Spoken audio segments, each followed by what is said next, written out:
you're here to contest the yard of the week on the Jim Lawrence, that's not our jurisdiction. I know, dang it, I better leave. Just not enough seniority at the bank.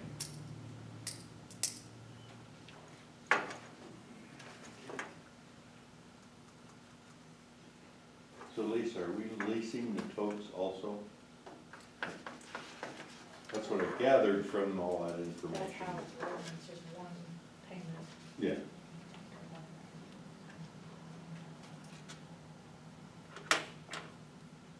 Is there gonna be like a,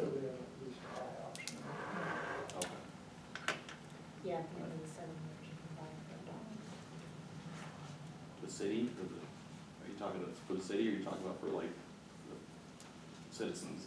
The city, it's a lease of $1. Gotcha. Because we're not charging the residents for those totes. The first one, if they want a second one, then we will. Right. Okay. Well, No, by charge of service. it's part of the rate, Right, part of it, yeah, so if they want two, we charge them to double the but rate. we won't make them buy it to the city will. Did they get the truck figured out? So, Not just that somebody that wanted to run it? yeah. The council can take turns. Monday, Tuesday, Wednesday, I was Thursday, thinking- Friday. Hey, there's I'll take 5 Sunday. days a week. I was thinking I might try that. Yeah, you got clearance I already. got 5 o'clock, so I hate to interrupt, but we're gonna call the meeting to order. Start with routine business. As always, the Open Meetings Act is posted on the wall by the door there. And go ahead with the roll call, Lisa. Vance, here, Brad, Yes. Skylar, Here. and Sean is ill.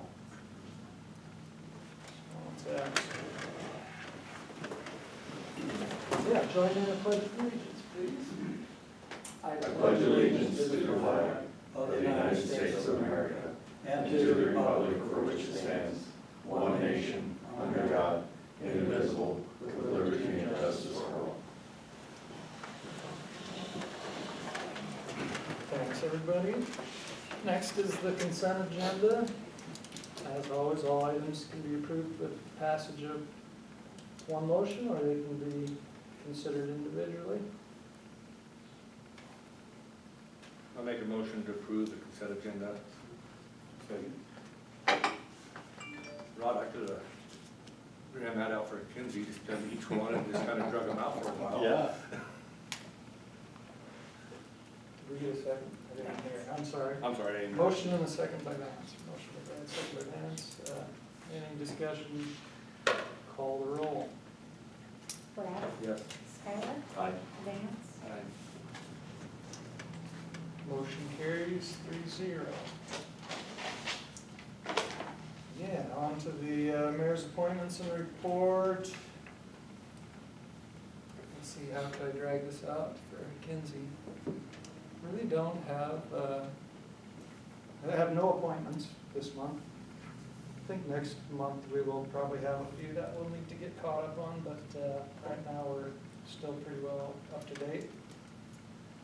And, yeah, other than highway work's going well and everything else is trucking along. So I have no report unless there's any questions.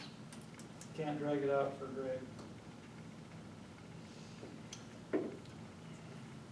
So next on the agenda is public hearing for the LB 848 Citizen Advisory Review Committee biannual report. Do I have to open public hearing at 5:03?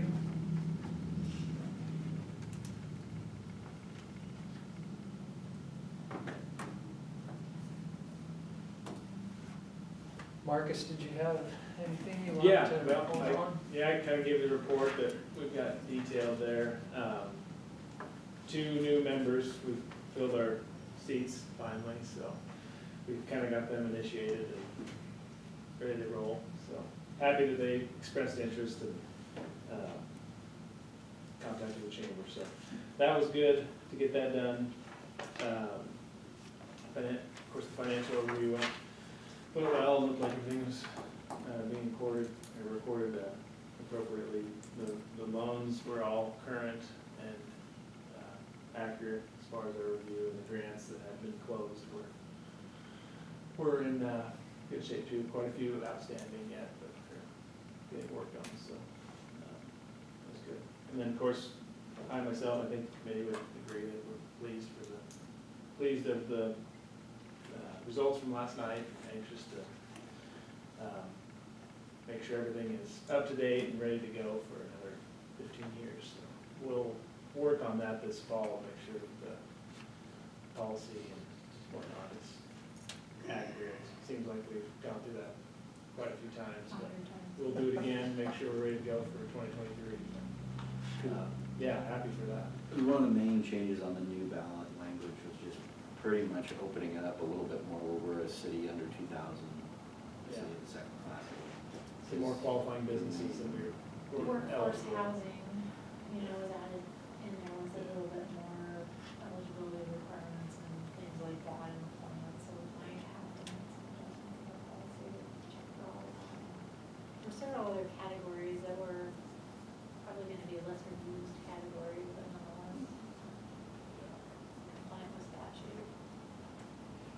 Correct me if I'm wrong, with the plan, you know, with legal counsel, we got that relatively up to the state statute. Yeah, So Heather did a complete review before the council read it at that point, back last fall, early this spring.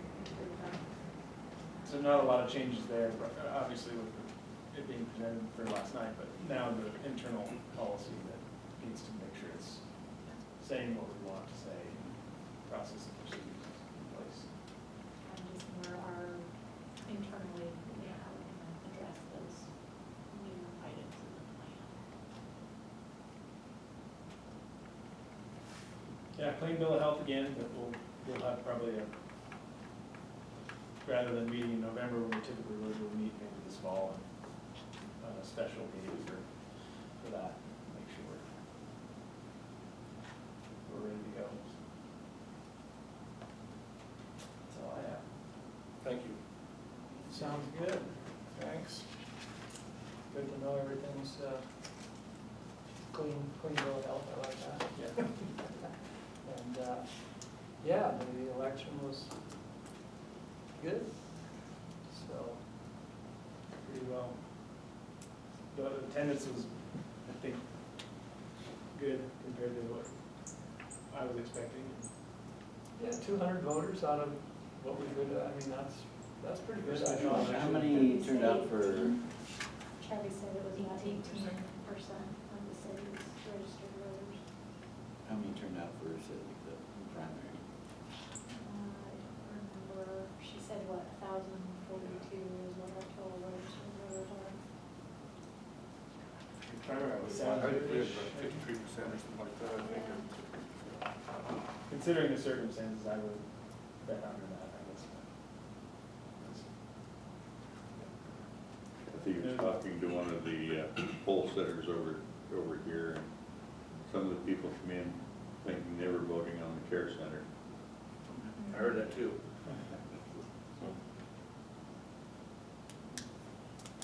Well, it was overwhelming enough, I think, that it probably didn't matter when the election would have been, but it's good to get it taken care of and move on. The committee did a great job, obviously. Yeah, we had a lot of great volunteers, and thanks to Rob, Kathy, and Greg, and everybody for helping with the advertisements. The advertisements on both the radio and the newspapers were very, very, very, very good. And there's a lot of volunteer efforts for sure, but trying to get the word out and educate everybody. Any other public comment? We'll leave the hearing open for a little while, but while we're talking about it, it'd be a good time. Hearing none, we'll go ahead and move on to old business, which leads us to the chicken ordinance.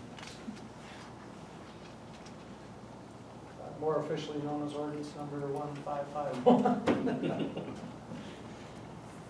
To amend section 3-301 of the municipal code regarding poultry chickens, permit requirements and restrictions. I believe our plan was to just have tonight be the first reading, rather than, typically we'll waive the three reading rule, but I think it might be best in this case to go ahead and read it three times in a row. If everybody's good with that, we can draw straws to see if it reads it. I guess I can read it. You want to? I sure can. Okay. You did pretty well on the last one, Lee, so. Let's see how I do here. Ordinance number 1551, an ordinance to amend section 3-301 to repeal the original 3-301 of the municipal code of Ainsworth, Nebraska, and to provide for the effective date hereof and ordering the publication of the ordinance in pamphlet form. Be it ordained by the members of the governing body of the city of Ainsworth, Nebraska, Section 3-301 of the Ainsworth Municipal Code shall be amended to read as follows. Section 3-301, poultry, chickens, permit requirements and restrictions. It shall be unlawful for any person to keep or maintain within the corporate limits any turkeys, ducks, geese, or any other poultry not classified as chickens. Let's see how my Latin is. Gaius domesticus. It shall be unlawful for any person to own, keep, harbor, or have under their care, custody, or control any cock or rooster chicken 2 months of age or older. The unlawful keeping or harboring of cocks or roosters is hereby declared to be a public nuisance. It shall be unlawful for any person to own, keep, harbor, or have under their care, custody, or control any chicken without a valid annual permit issued by the city. The fee for an annual chicken permit shall be established by the city through the master fee schedule. No permit shall be assignable or transferable either as to permittee, location, or chickens. The requirements for the issuance of a permit by the city to own, keep, harbor, or have custody or control over a chicken are: no more than 6 chickens shall be permitted on any lot. The chickens must be housed in a chicken facility and run approved by the city. Such chicken facility and run to be maintained in compliance with all of the city's requirements as a condition of the permit. The requirements for the chicken facility and run include: the chicken facility and run must be in good repair, capable of being maintained in a clean and sanitary condition, free of vermin, obnoxious smells, and substances. The chicken facility and run shall not constitute a nuisance or disturb neighboring residents due to noise, odor, or threats to public health.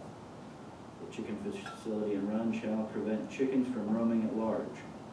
The run shall be attached to the coop and constructed to include metal wire fencing anchored to the ground and fully enclosed roof or similar enclosure to prevent escape by chickens and entry by predators and general members of the public. The chicken facility shall be constructed of durable material, and the flooring of any chicken facility within the coop shall be of a waterproof, hard surface, non-porous material. The chicken run area shall not require hard surface flooring.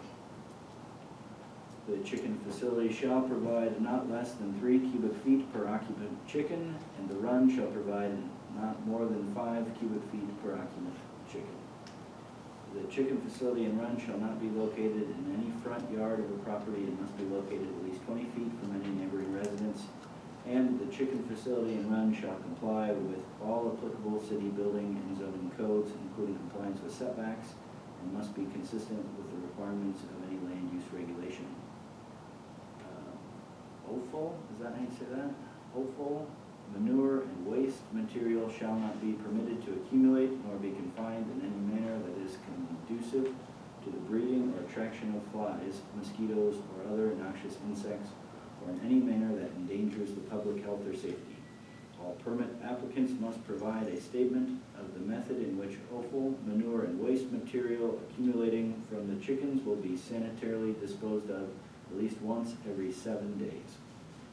All grain feed and feedstuffs intended for use as food for chickens shall be kept in tightly fitted containers constructed to keep out vermin and wild animals.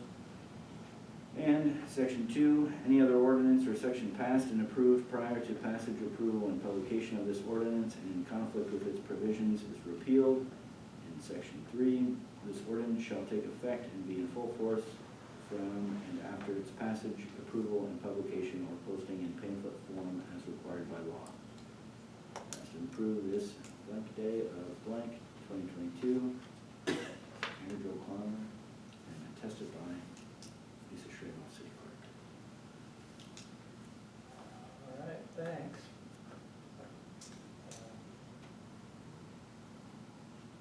I think you need someone to introduce it, introduce the ordinance, including, and it's been read, so all you need to do now is introduce it. I would move to introduce ordinance as read. Second. Motion and a second. Any other discussion on that? One other thing I have is who are we having that is going to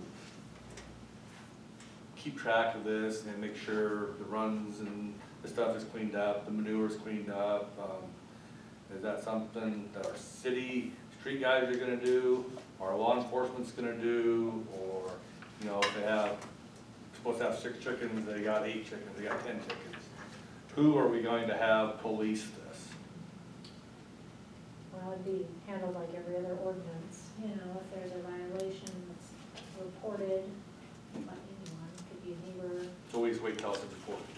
pretty much, or it's observed, and then at that point, the sheriff's office as our enforcement body would be the one that would address that or request. And it would be handled like any other ordinance violation, with a penal program where there's probably a notice given with 10 days to a date, or, you know, correct it, and if that doesn't happen, then potentially we can receive a ticket with a fine. I just wanna make sure, you know, we still pass this and then it just doesn't get on the back burner and doesn't get looked at, or everybody just kind of does what they wanna do and we don't keep it going and Well, enforce the it. permit process would be approved through our office. Right. I'm sure we would use Bill as our inspector, building inspector, to initially, to ensure that the coop is constructed like the permit says. But I guess beyond like the cleaning of the manure and stuff, that's probably more like nuisance abatement than at that point. More of a complaint, come to the city as a Any complaint. enforcement of an ordinance, yeah, I Okay. think that would go to the Bill Carr. enforcement people. Bill Carr's our building inspector, so I would think that would, I guess that was our intent, at least when we created this permit, was Bill would help us with that end of it. Just like he does all the other building permits. I have one question. In section 7, you know, not at least 20 feet from neighboring residents, which means like a house or something like that. Then it goes on, the next one, including compliance with setbacks. What setbacks would there be? So far from property lines or up there? Which is, Depends on the zone, because we didn't indicate that, let's take residential. yeah, so like if it's an R1, I think it's 5 feet from like an interior lot line, a side yard, it's 10 feet from the rear, front yards, it's not allowed, so they would still have to comply with the zoning, I guess is what the intention of that Okay. language is.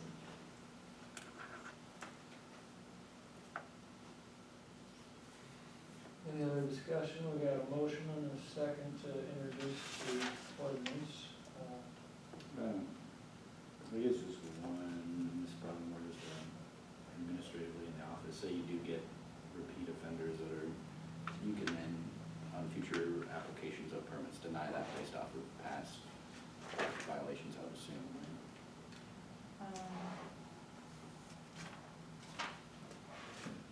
Probably not. I guess, I don't know, that might be a wrong question. I would say if they comply, you can revoke the permit if they. Well, I guess here it says you have the authority to discern compliance with this ordinance. Yeah, Which if would you can probably- revoke the permit if they're, and then at that point in time, I suppose their ability to comply, as long as they comply at the time they apply for the permit, I don't think you could deny them a permit, but if they fail to the terms, you could revoke them. That's not a yearly, oh, yeah, annual, yeah. Yeah. Yeah, I see it. There it is.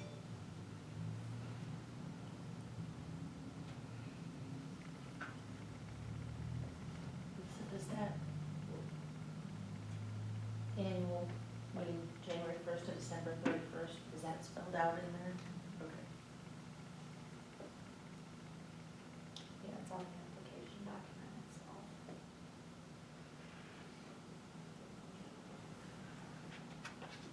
Anything else? Okay, go ahead and call the roll. Skylar. Aye. Vance. Aye. Brad. Yes. Motion carried unanimously, so the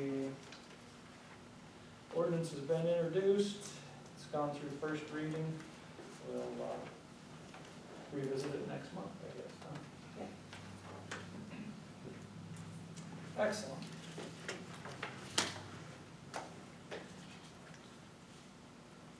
Next, move on to item 6, the regular agenda. First item is to discuss resolution 22-06, calling for an election to be held in conjunction with the statewide general election on November 8th, 2022, regarding the proposition for the issuance of this, by the city of its general obligation bonds in an amount not to exceed $4 million to pay the costs of retaining certain indebtedness and funding certain operating reserves associated with the San Diego Care Center. And we've got Brad Slaughter with Piper Sandler, who's been helping us through some of these questions with this type of thing. I don't know that the $4 million is necessarily, that's a starting point. We may be able to adjust that number based on what we're gonna do. But, I don't know if Brad or Lisa wants to give an overview first, or how do you wanna approach this? Well, I guess we could kind of explain to start with essentially how all this is interrelated at the end of the day.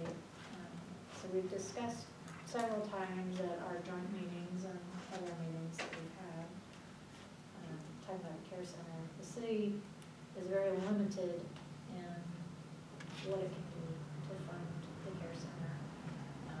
We're maxed, our maximum levy is 50 cents, we're at 47 essentially. So that 3 cents really doesn't give us the wiggle room that we need for the kind of money that the care center has been needing.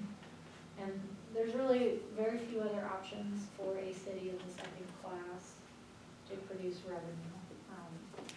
So at the end of the day, based off of the discussions and the kind of dollars that we've been talking about, the city really doesn't have a recourse other than the special levy. And if you passed a special levy at the, by the time you actually start receiving that money, it's probably going to be around September of 2024, if that passes in November. And so then the question is, how do you fund it to get it to that point? The city does not have those kind of funds available. So to get to that point, basically the city is looking at taking on debt to cover our 50% of the interlocal agreement. The county has rejected a countywide bond, so this is, under the current agreement, pretty much the only option available to the city in order to keep every other service that we provide running. So there's two measures essentially at the end of the day.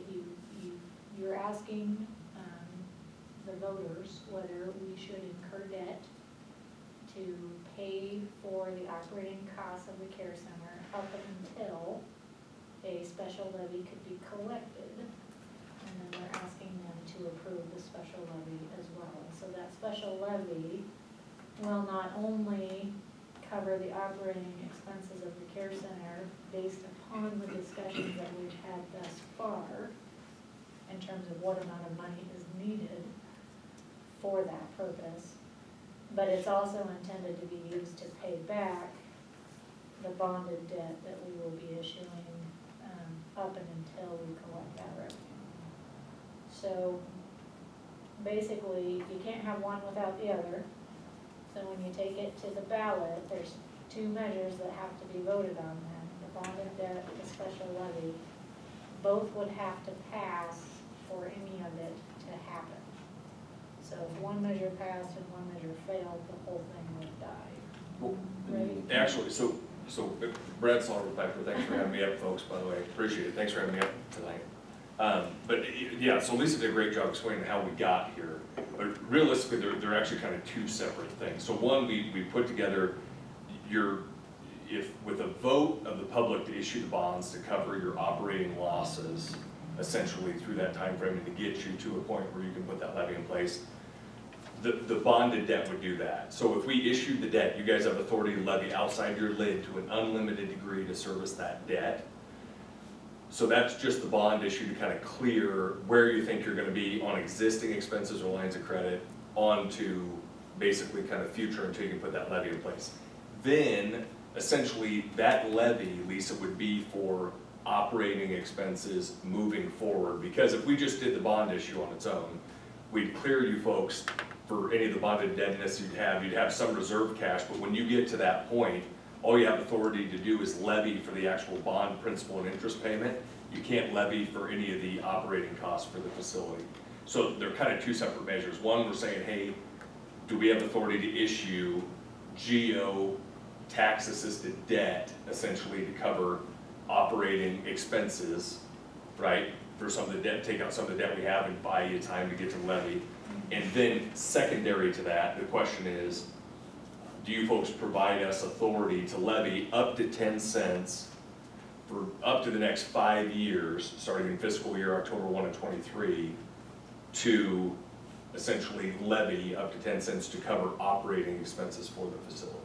So you could have, either or could go. So essentially what could happen is people could say, we don't want to dig out on a bond issue. You have lines of credit, and then all of a sudden when October 1 of 23 kicks in, you can start doing the levy. Or it can go opposite of that. Folks could say, we don't want to give you authority to provide operating capacity or cash flow to the facility, but we'll give you the debt to pay off the existing lines of credit, if that makes sense. So, But for us to operate, we'd almost have to have both pass for us to really move forward. realistically, yeah, because otherwise, I'd hate to have you folks, yeah, I mean, it'd be difficult to pass the bond issue for the $3 or $4 million, knock you out, right? You have debt service on that. You're starting to pay that off, and then all of a sudden you have no operating levy authority to keep cash flow in the facility, and then you're right back to where. So we really need both of them to pass. You got it. In addition to the county. Yeah, in addition to the county. Because really, the residents of Ainsworth are gonna have 3 items to vote on for this, because although it doesn't seem like it in some other meetings, we are county residents. Can they be as well. combined in one vote No. instead of 2? We talked about that in It- April.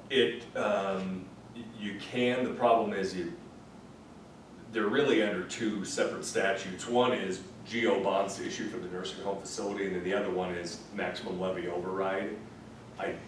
I don't know if we could combine them, honestly. I mean, we probably could attempt to. I think it works a little cleaner, probably having them as separate items, but I think it's confusing to the public. Well, it is. It can be very confusing. The whole thing is confusing. When they get that ballot in front of them, especially if they have to vote for 3, if we have a county on our ballot here, city limits. we could work to do that. I mean, we could work to have them all Does the county have to do 2 though? all as one, to say, hey, can we issue general obligation bonds cover operating expenses, and then in combination with that, allow for that levy override up to 10 cents. I've never seen them combined that way. I've always seen levy overrides voted on their own, but I can dig into that.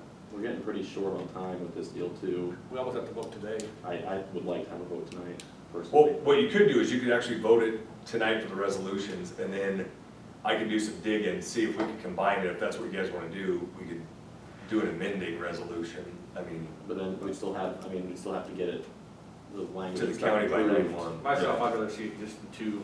Yeah, I don't know if that's gonna be our holdup. I think once we went away from disbanding the 50/50 interlocal agreement and having one unified group moving forward for one countywide initiative, that's when it really got confusing. That should say, Then that's, to me, we sat here in April in this room, and that's where I thought it was going, and then within 2 weeks, we heard back, nope, never mind. And now it's just a mess. It's almost a us versus them situation, when really we should be working together on it, and I don't know what caused that to fall apart, but it apparently did. And, I mean, I don't know, is the county planning on getting similar ballot language in to provide an equal amount, or are they just gonna run it through their general budget? Because they've got the authority where they're not even coming close on what's gonna be 1 cent probably for the countywide if we do our 50/50 portion. I talked to Andy Taylor a week ago, of course, they were, in their commissioners meeting, they were sort of leaning towards trying to have another joint meeting. So when I visited with Andy about that, I guess the conversation went in such a way that, you know, at the end of the day, we have to have our measures, which are different than the county, because we're in a different boat than the county. So inevitably, our language is going to be much different than theirs, so at that point in time, we kind of have to do our thing.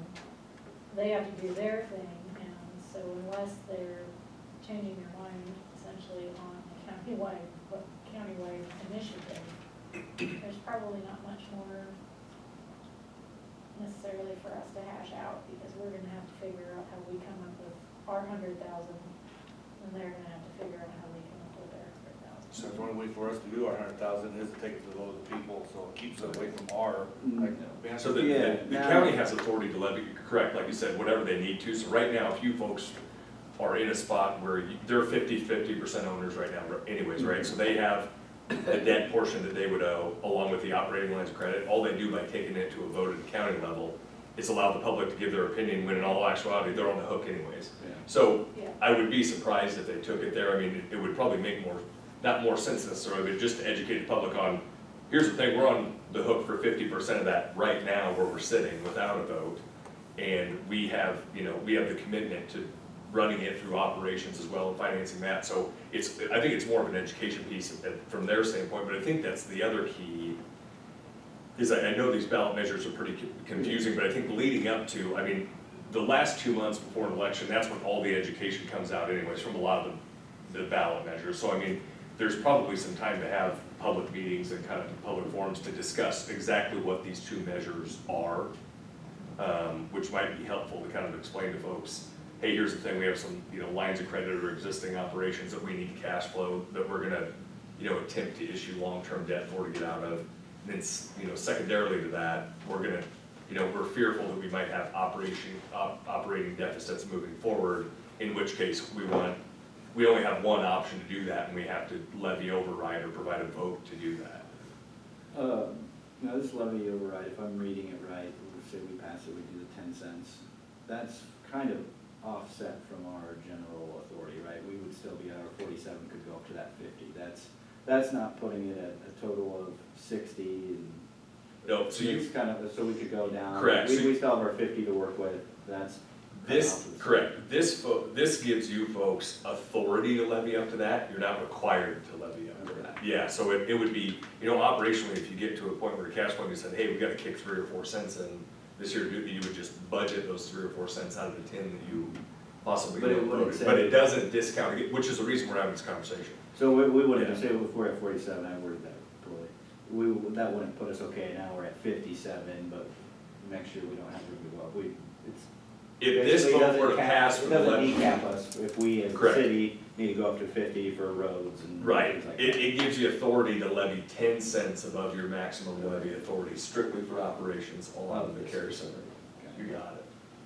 So that's the idea behind it. Now, there is some pieces of this that get relatively complicated. I brought some payment schedules for you to take a look at, but essentially, because these cover, there's no capital project expense in this. I had this conversation with Lisa. The rates, the interest rates on this actually have to be federally and state taxable, which changes the game a little bit. So they're not gonna be state tax exempt. You need a complete copy? Sure. Anybody else? Thank you.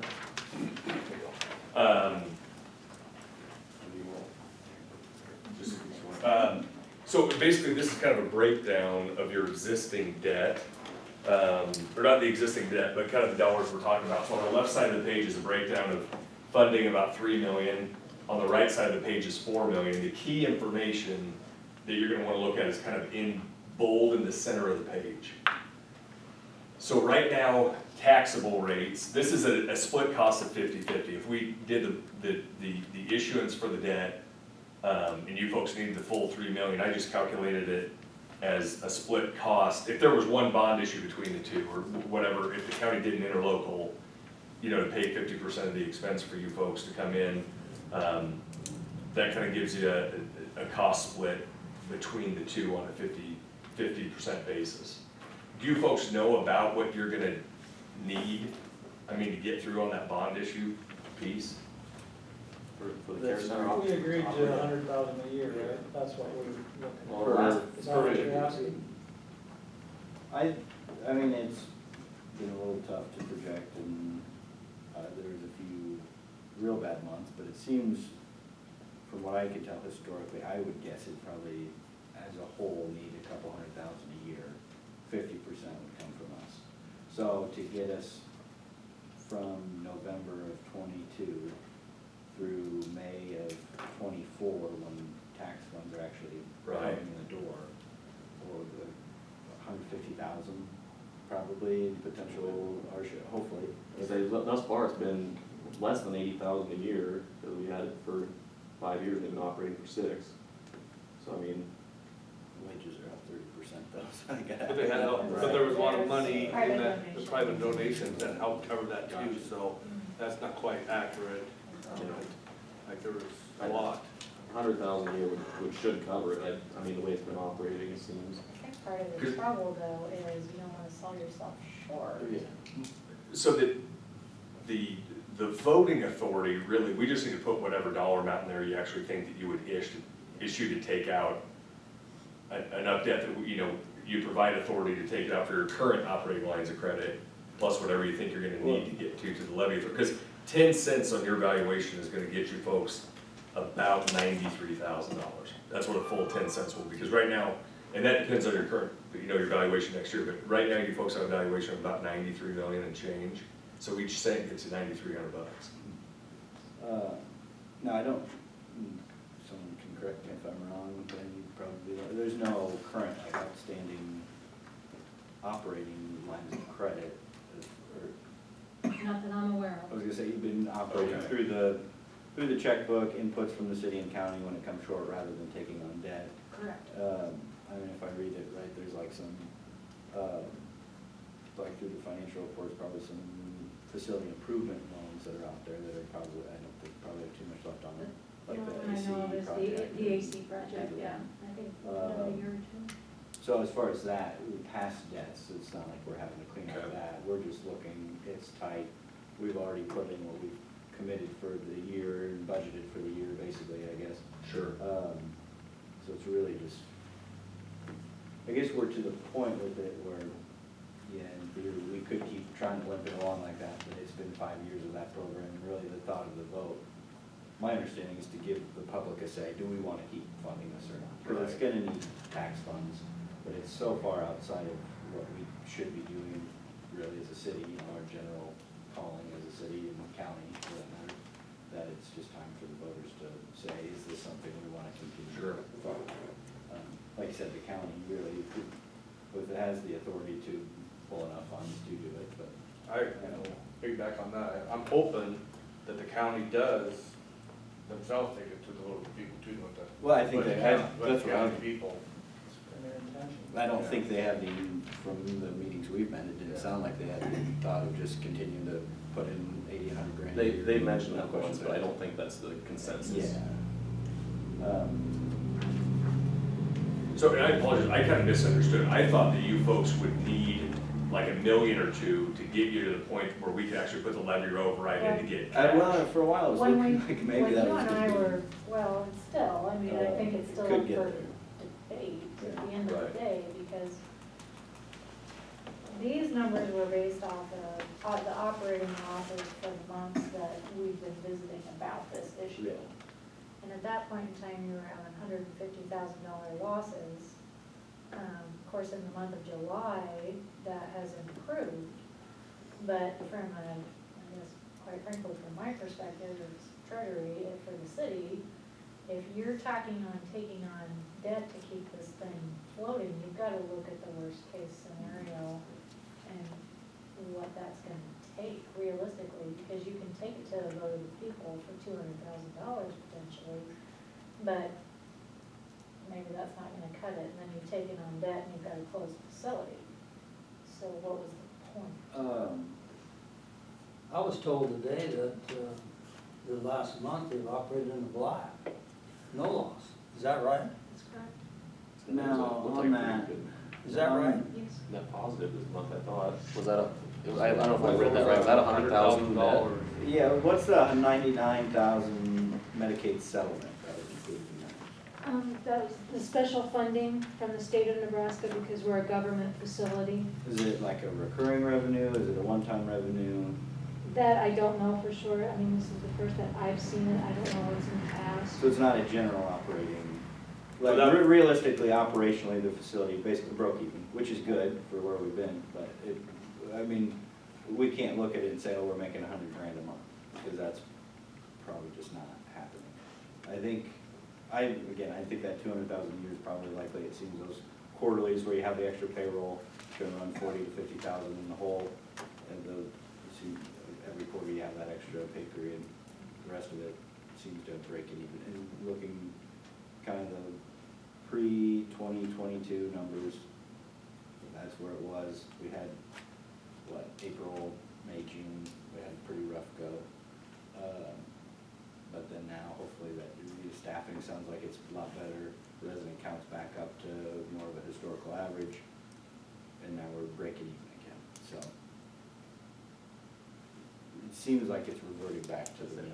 I'm maybe more optimistic than I should be maybe, but with other facilities I mean, we're the closest, or we're the furthest west facility now for 150 miles, which I think counts for something. I mean, maybe it's not, maybe it's not a huge benefit, but it gives me a little optimism that numbers can go up, marginally, hopefully in the next few years. But again, And I guess that's- well, I do think, I mean, I have to be prepared a little bit for bad scenarios. Yeah, right. So say we get this passed in November, voters approve it. You're talking the levy The over. the levy, but we've got, say, around that 100,000 right now, like I said, 10 cents is a little under off last year's Sure. valuation, but, say that we have the bond passed, we have the levy override passed in November, and we're in March of '23, and the accumulated losses are 800,000. Well, that 100,000 from us and the county 200,000, well, that's not gonna support that ongoing. Correct. What are our options as far as pulling the plug at that point? Before, is it just we can So- wind it down whenever? Yeah, the Or vote, it's I mean, within the our- vote essentially just provides the authority. If you folks decide not to participate or do any of it, you don't have to do anything. It doesn't require you to do it. It just says, hey, we grant you authority to do it. So, yeah, I mean, essentially, you folks could step away at whatever time you wanted. I mean, between you and the county figuring out who has ownership of the facility, and what you do with it and all that. And this is for 5 years. After 5 years, we have to go redo all this again. Is that right? 5 or 4? 5 years. It is 5. It's 5. Yeah. Well, it'd be just presumably just the levy override at that point, which in theory should be the bond issue because really the bond issue is just to get us from the Right, road right. to when that's collected, if passed. So in 5 years, it would just be a renewal Of the levy override. You got it. Is there any estimate on how long it'd take to pay back that debt? So it really depends. I mean, the amortizations would break down according to how much ever you borrowed and however long you decided to borrow it, essentially on the permanent financing piece. But it would be, I mean, because it's a taxable thing from a federal and state standpoint, your rate probably ends up being, I mean, if you go out 20 years, you're probably knocking on the door of around 6%, 5.5% to 6%. On a taxable rated issue for operating costs, if that's what. Now, if we're wanting to kind of treat this as a special income bond and can we, I guess, have some part of that levy override, do the care center have the care center operations, part of their dollars include paying that payment? Or paying Oh, yeah, this doesn't, so it's a general obligation bond for the city, so if the bond were to pass, it's GO, I mean, depending on how your sales tax language was written, you can use sales tax revenues, nursing home revenues, property tax levy, whatever you want. Yeah, I mean, it's open, yeah, for payment. It doesn't have any requirement on necessarily what funds you're using for paying on it. It's just kind of granted authority to issue debt. Like you said, if you get to a point where you're operating, you're operating in the red pretty heavily. And you can even do it in multiple series. I mean, honestly, if you say, hey, we wanna vote up to $3 million or $4 million, whatever the number is, 2 million, and say you get down the road and you're like, hey, we're into the $2.5 million, but I think we're turning stuff around. You can issue it for $500,000. If you come back and you're like, hey, we need another $250,000 or what, I mean, you can do it in series. Not that you would necessarily want to do that, but I mean, it allows you to. No, like these bond examples are like the 3, 4 million, or even, this is, ideally, I think we're all hoping to get it from that vote to operational, the levies coming. Right. And it's gonna be much smaller. I mean, is that something we can even issue bonds at that? Oh, yeah. 200,000? Yeah. The 3 million number was just kind of a number Yeah. Lisa and I discussed Well, on. Well, we Yeah, took 150,000, the I think- 150,000 number because we were shooting in the dark, Yeah. really. Right. So you took worst case scenario, so you had the authority, should worst case scenario happen, because at the end of the day. Well, I think if they need that much between If you take it now to, and then, I'm not gonna. if you take it to put that, ballot, so, that's the commitment, That's- and they vote it through, Yeah. and they're still having $150,000 losses. You're not stuck. Well, You we can have at any the time, authority. whether that bond passes or not, you still, We have authority to as back out. you and the Really? county can say, we're not sustaining these losses even to get to that. We try to, Yeah. you are not beholden to keeping it open just because the levy That's passes. providing that you do that, then, you know what I mean? Yeah. So basically, the discussion is, that issue gives you the authority Correct. to cover it if that's. If you folks ever think you're gonna need to get to that point. It's just a security. Well, really what's nice about But what you you can reduce it, if you're wanting to pull the plug, and then that's the money they always say, well, we don't even have the authority at that point, so. Well, yeah, people long before that. Yeah. Brad, what's the turnaround time on issuing bonds? So let me give you this, if the care center like it showed in July is at least we're kind of breaking even or kind of back to where it's not bleeding cash every month. Is this something the city can tackle after it sees whether a bond is Yeah. approved by the voters and then cross that bridge if and when it gets there to the point where, okay, this bond has passed, 2024, we know we've got these bond dollars coming, what do we need to get it to there, right? You got it. So that would be, that'd kind of be the conversation. As soon as that vote is put through, they have authority to kind of issue the debt accordingly. Because it was approved by the voters, theoretically, that authority wouldn't leave after, even if it was a couple of years and they decided, if they were operating in a hole. So, but yeah, they would have authority to kind of issue at any point in time after that vote came back. After the vote count came back, and if it was approved, they could issue at any point in time moving forward from there.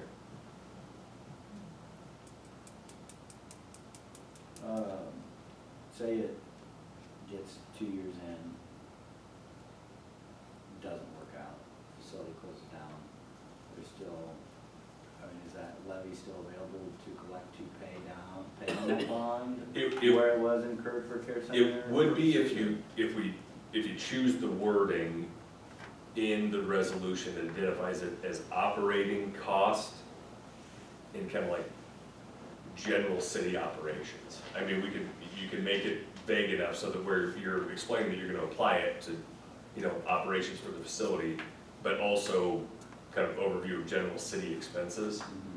Then that levy would say a place and you could use it. If you say this is solely for operational expenses for the care center, and you folks, step away from the care center, sell it, whatever, the argument would be you probably don't have levy authority for that 10 cents. And that, like special wording, could we put operating activities? We Okay, so provided, and debt incurred I think we to- provided both options. Okay. didn't we? You did, yeah.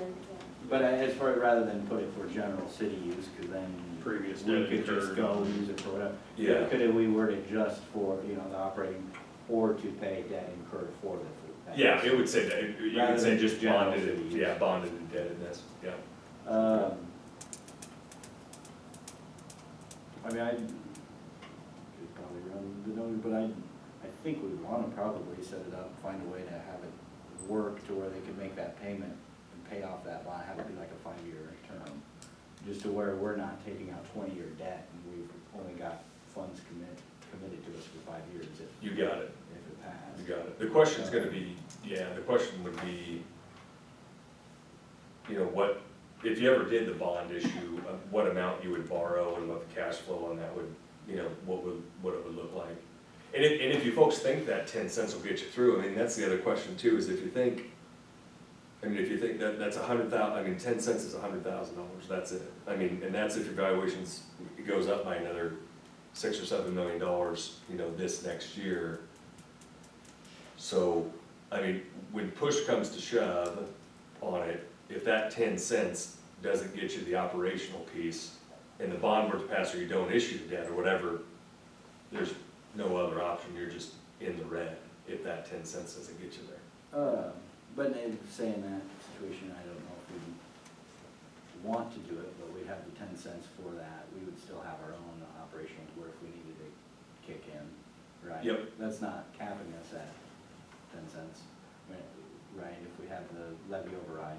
The levy override is, it's capped at 10 cents. That is, but Yeah. in terms of the rest of our. No, but under your general levy, yeah, sure, you'd have that remaining. Because really, in 50 cents. theory, right now, if we're putting in 80,000, that's gonna be, what, 9 cents? Yep. 9 cents. That's 9 cents out of your Out existing of our budget. existing, Move in that we direction. can really take, of our 47, 8 or 9 of that's currently going to the care center. You got it. Or if we have that 10 cents kind of off to the side for it, our existing levy might, well, maybe we might not. So your get net the full effect amount, 'cause might we got not some be, projects wouldn't be we the full probably 10 should be cents, doing. yeah, you got it. Um, That's absolutely right. Yep. So what I've had questions on all this, so we're really talking about two issues. So the bond itself, that people are gonna vote on in November, that is a completely separate, that goes toward care center operations in the future. What we're talking about with this is literally the time it takes to get to those dollars being collected. So you start that tax in 2023, it's not paid until May of '24, the first part. So you're really talking about from November of '22 until May of '24, That's what the finding a bonds- way to pay for half of whatever losses the care center may incur. That's where the bond issue portion up to, well, here we've got. Correct, and that's not a voted bond, that's the city, this council issuing general obligation bonds.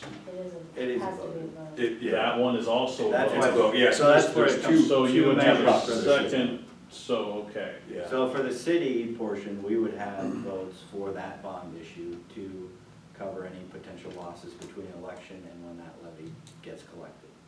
And then we have the actual vote for the levy override that gives us the authority to go 10 cents over or 50 cents. And that 10 cents can only be used as care center funds.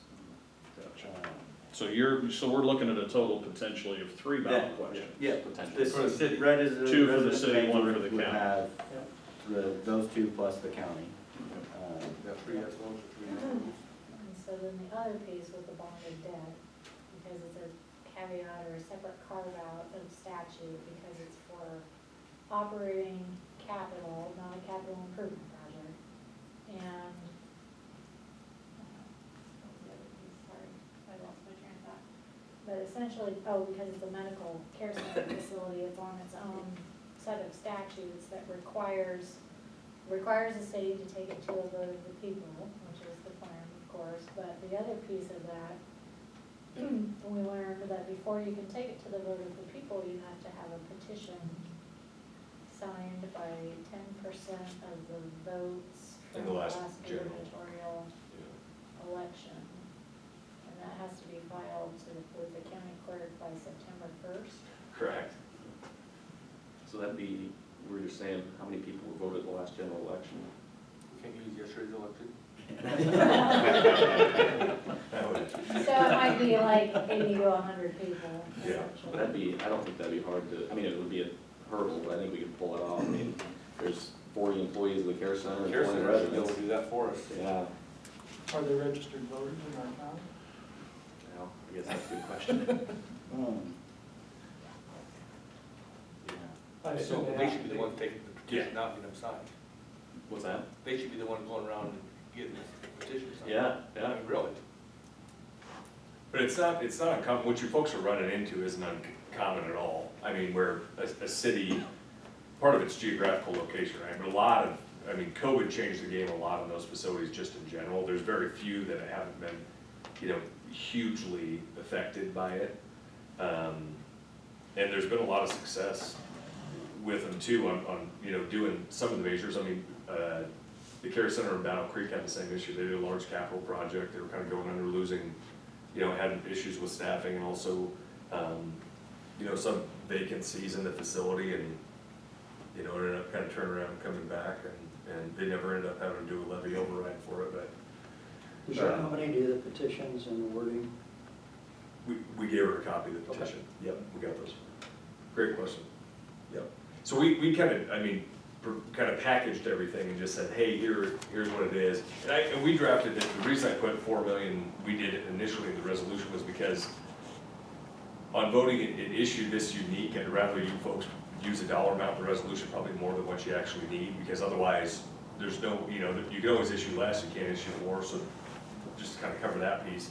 And Lisa and I initially talked about possibly that 3 million number, and so that's why we kind of just put it in there for general discussion, but you folks sure wouldn't have to keep that number in there either. I mean, if you don't think you need that, you can. Whatever that number is, it has to be on the ballot, right? Correct. So that, to me, when you see a $4 million, then you're telling voters you're asking for $4 million, to me, that's a scary, a scary deal. To be honest with you, this piece is Unless they gonna really take read it and a understand it. massive amount of education to the public Yeah, on exactly because what you're you're trying to do. To me, if you just go up to the ballot and say, we're asking for $4 million, Right, that's gonna be tough for people to vote yes on that. right, Without them knowing, like you said, educating them, saying, no, that's not what we're asking for. right. And that's why you could drop, I mean, if you could drop it closer to what you think you need, you don't wanna necessarily do it. Oh, yeah, massive. I think even if you put $2 million in, that's gonna be I a think shocker that's too to, scary. that's gonna be a shocker to the voters. $500,000 would cover anything. I mean, you gotta go back to, if your intention is to have the 10-cent levy cover these expenses, short-term and long-term, you're looking at $100,000 a year, and so you should be using that as your guide. But we're only using the bond for the 1.5 years, right? So, I think that's a big scary number. I think for you the put voters. any number over and above $500,000 at the max, I even think I don't think you put a number even like that. Well, I think. Because the education you're gonna have to say is that, hey, we're not necessarily gonna take those bonds out if we don't need them, No, we but couldn't. people aren't seeing that. Right. Yeah. Well, we're only covering 50% of those losses too, that's, right, you can touch that. So so we've gotten by, or not necessarily gotten by, but what you've been for the last 5 years, finding 80,000 out of the general fund. If the numbers have improved from where they were, can we assume, not assume, but at least say, projected potentially 80,000 out of the general fund for maybe one more year, one more budget, or 2 more budgets potentially, gets us to the point where that extra 10 would kick in if it passes, without having to add a third ballot question and really, quite frankly, confuse the hell out of everybody, because I have sat in through all these meetings, and until right now, this is the first I've understood that there would even be a third ballot question as part of this, because you start convoluting that with more and more questions and more technical terms like this, the likelihood of it being approved goes down, and you're ruining your own Well, I like process if you this. wanna keep it open. well, we've got 100, didn't the county offer us 125 too in the meantime? Well, we gotta pay that back too. I don't wanna borrow money from the county. Well, I'm not but I gonna guess- borrow money from the county. And that hasn't been, I don't believe that's been provided yet, has it? That, none of that 250 has been allocated by the county, it's been potentially pledged with you guys. But if we don't go to this bond here and ask for this, and we're gonna keep it open until and we decide we're gonna keep it open until the election, we don't have any money to pay for that to go to 2024 without this money. I mean, we don't, Well, you have another budget that'll start October 1st, which is still before this levy election. So if you, and I understand it, yes, it's a burden on the city, but if you continue to just, hey, and when we do our budget workshop, we're gonna just put another 80 potentially into there for, So you ate through the 80 in the first 2 months. well, and that's, and you know what, honestly, and if it's a case to where that is still burning that 100,000 in 2024 from each of you ain't gonna help anyone. yeah, but then you have to keep it open, what, for 90 days, 60 days. 60 days? So then we have to worry about that, whatever losses incurred in that 60 days.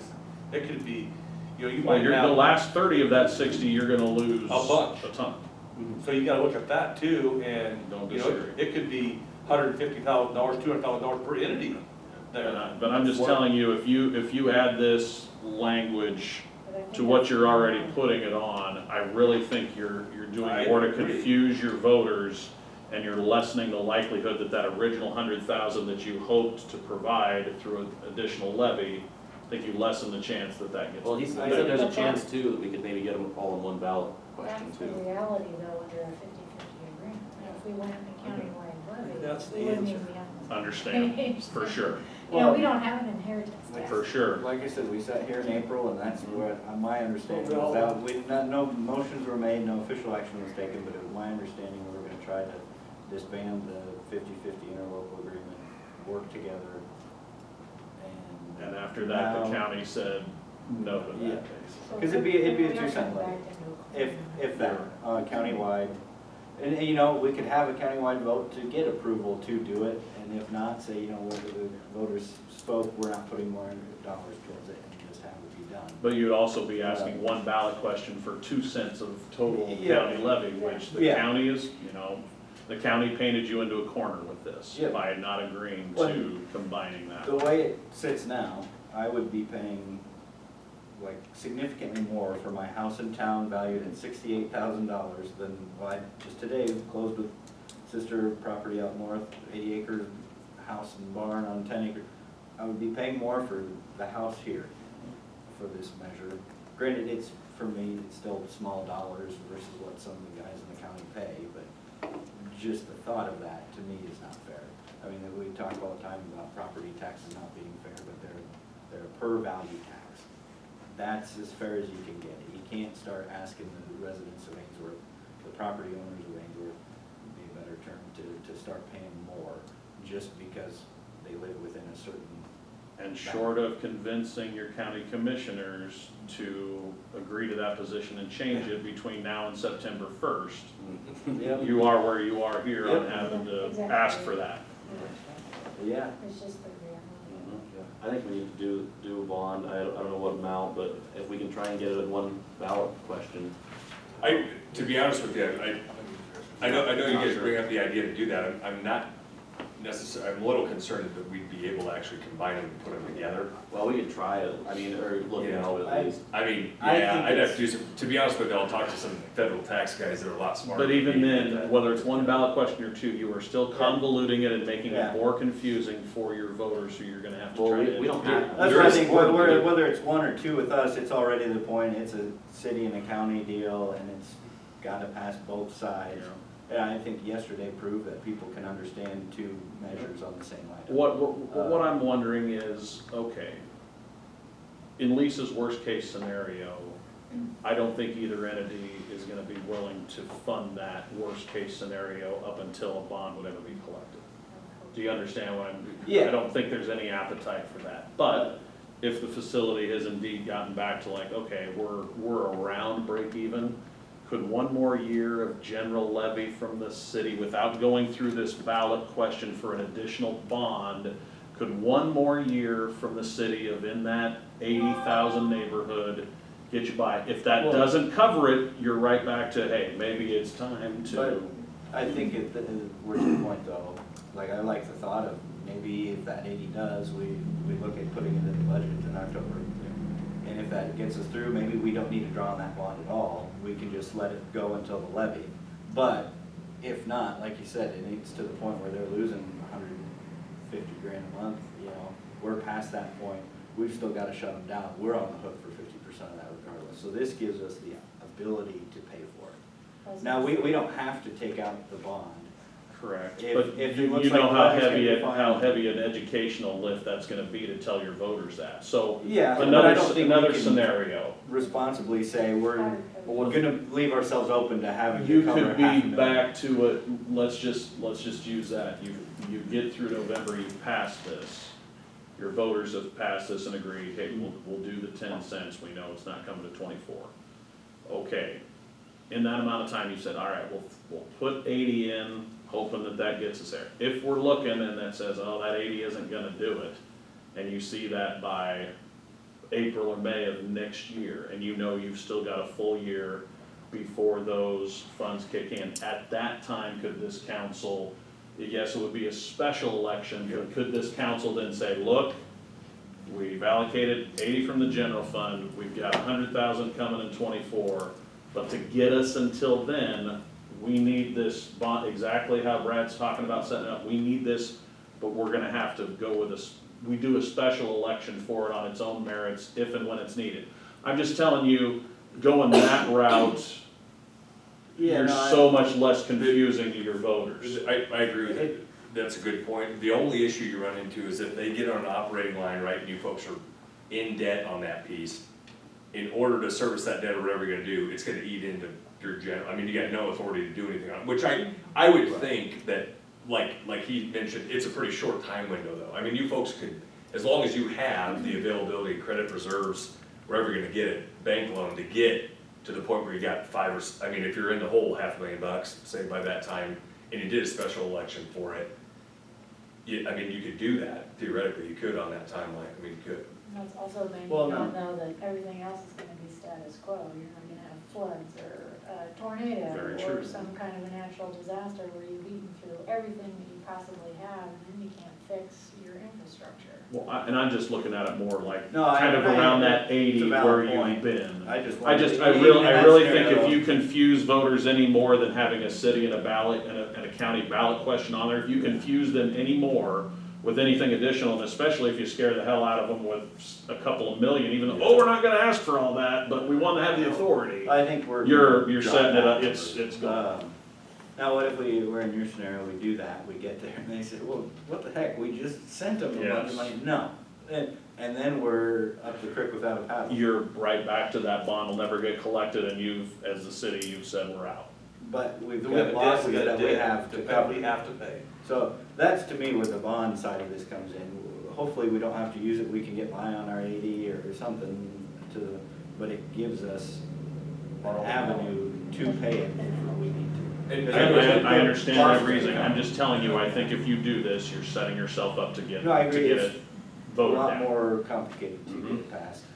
I think you're setting yourself up to get it voted I think down. we're protecting the cities better this I way. understand. Yeah, I Say our think, responsibility is for the whole operations of the city. Understand. This is a tough, It this is is. a tough deal. And maybe it's We're good to just just trying have to it be laid out for responsible. people too. I mean, they need to make an informed decision on what's going on. That's right. The other thing I would say is on your facility, I'm assuming that a lot of it comes from federal reimbursement, a lot of Medicare, Medicaid patients. I can tell you this, if they decide to change something at the federal level, you'll be lucky if you make it out 80,000 to the good a year. I mean, I'm not trying to scare anybody, but that is the biggest changer of a lot of the facilities, if they change that reimbursement rate, which essentially can, happen depending on a lot of things shaking up. To a ton of facilities in rural Nebraska, that's the biggest piece of it. And if they don't have that, that really alters. So I mean, I think there's a lot of outside of operations, and you guys running it as efficiently as you can and trying to be good stewards. There's a lot of things out of your control from the healthcare standpoint that can really change this pretty quickly too. So I mean, but I agree, I mean, we can drop, on the bond issue side, we could absolutely drop that to whatever dollar amount you want. I think it's just a concern that we can never go above whatever dollar amount you list in there. Yeah. So, but if you don't think, especially when you're talking 7 figures, if you don't think you're gonna need even close to that, then we drop it and don't go to that level, but.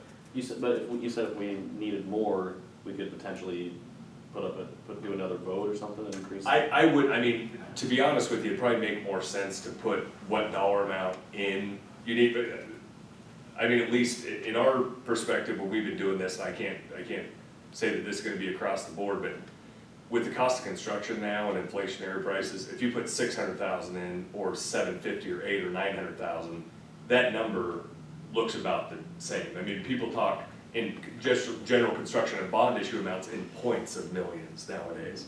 So I'm not saying that it's not gonna affect anybody, but more than likely, if you're in this couple $100,000 range or in that six-figure range, folks are probably more than likely, regardless of where that six-figure amount is on the scale, whether it's 6 or 8 or whatever, more than likely gonna probably vote in the same direction as they would,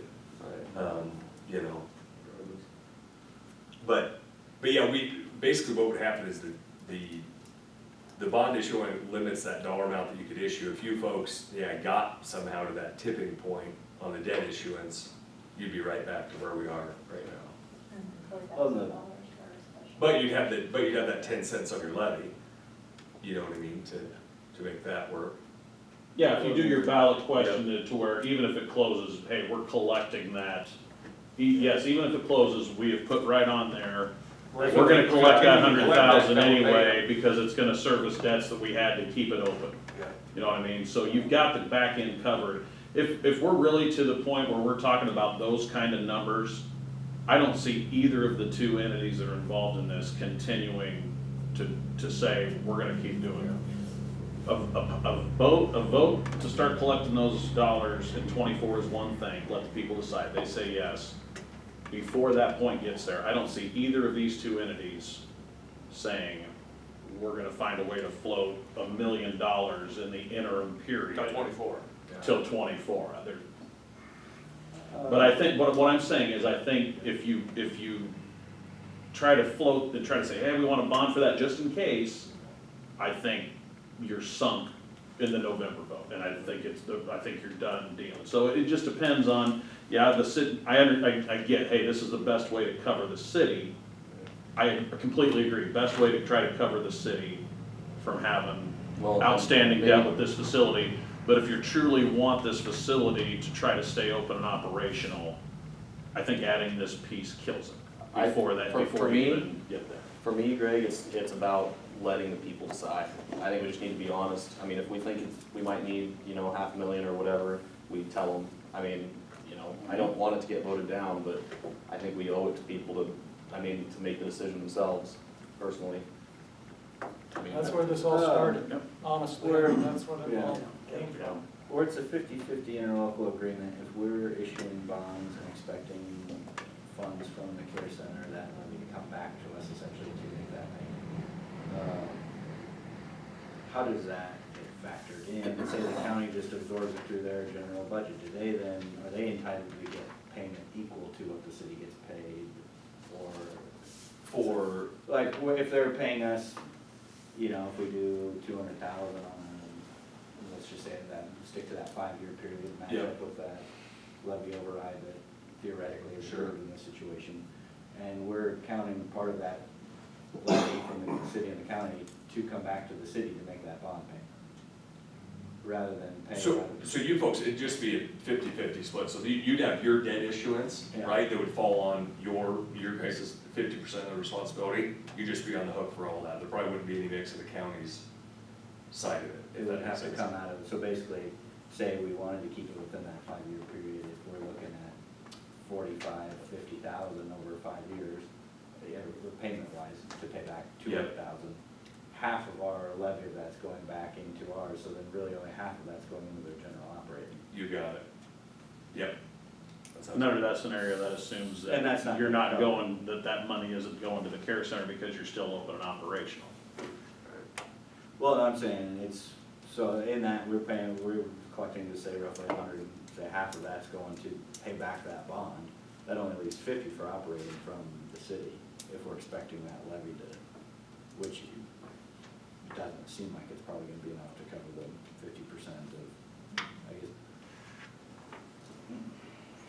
That makes it. And realize anything, with what you're talking about in addition to the 100,000 each, anything that you would do through this additional bond, realize the county's having to put that same amount in. So if you're thinking, hey, worst case scenario, we've got to ask for 2 million in bond authority, that means the county's gonna have to find $2 million to match what you guys would have to put in. Well, The likelihood of that scenario, and to where either entity says, yes, we think that's a good idea to issue those bonds and keep this facility open for that kind of money. There's no no, way I think either the number of you that would be probably good to, on a high-end plan for it to get from November to when that tax, I think putting 250 would be more than enough. I would stick with the theme of what we're thinking annually should require. Unless we're way off on that number. Right. But that's what we can afford. Right. $100,000 a year is essentially what we can afford. Kind of. If we get the additional, I'm saying if we get the additional levy. Yeah, if we do that, out of our general fund. But, and even that though, you just said if that half of that basically is going to pay back that bond, then does that leave enough for operating? What are you saying, Joel, that this should be 500,000? I'll be honest with you, this would be my opinion. On You- that? I know you have to have levy authority for it, but if you folks are actually talking about going $250,000 in debt on the nursing home, you'd probably find that in growth in your valuation and maybe other areas of your budget service that debt over 4 to 5 years. I mean, you know what I mean? And not that you'd have to vote it, but I mean, not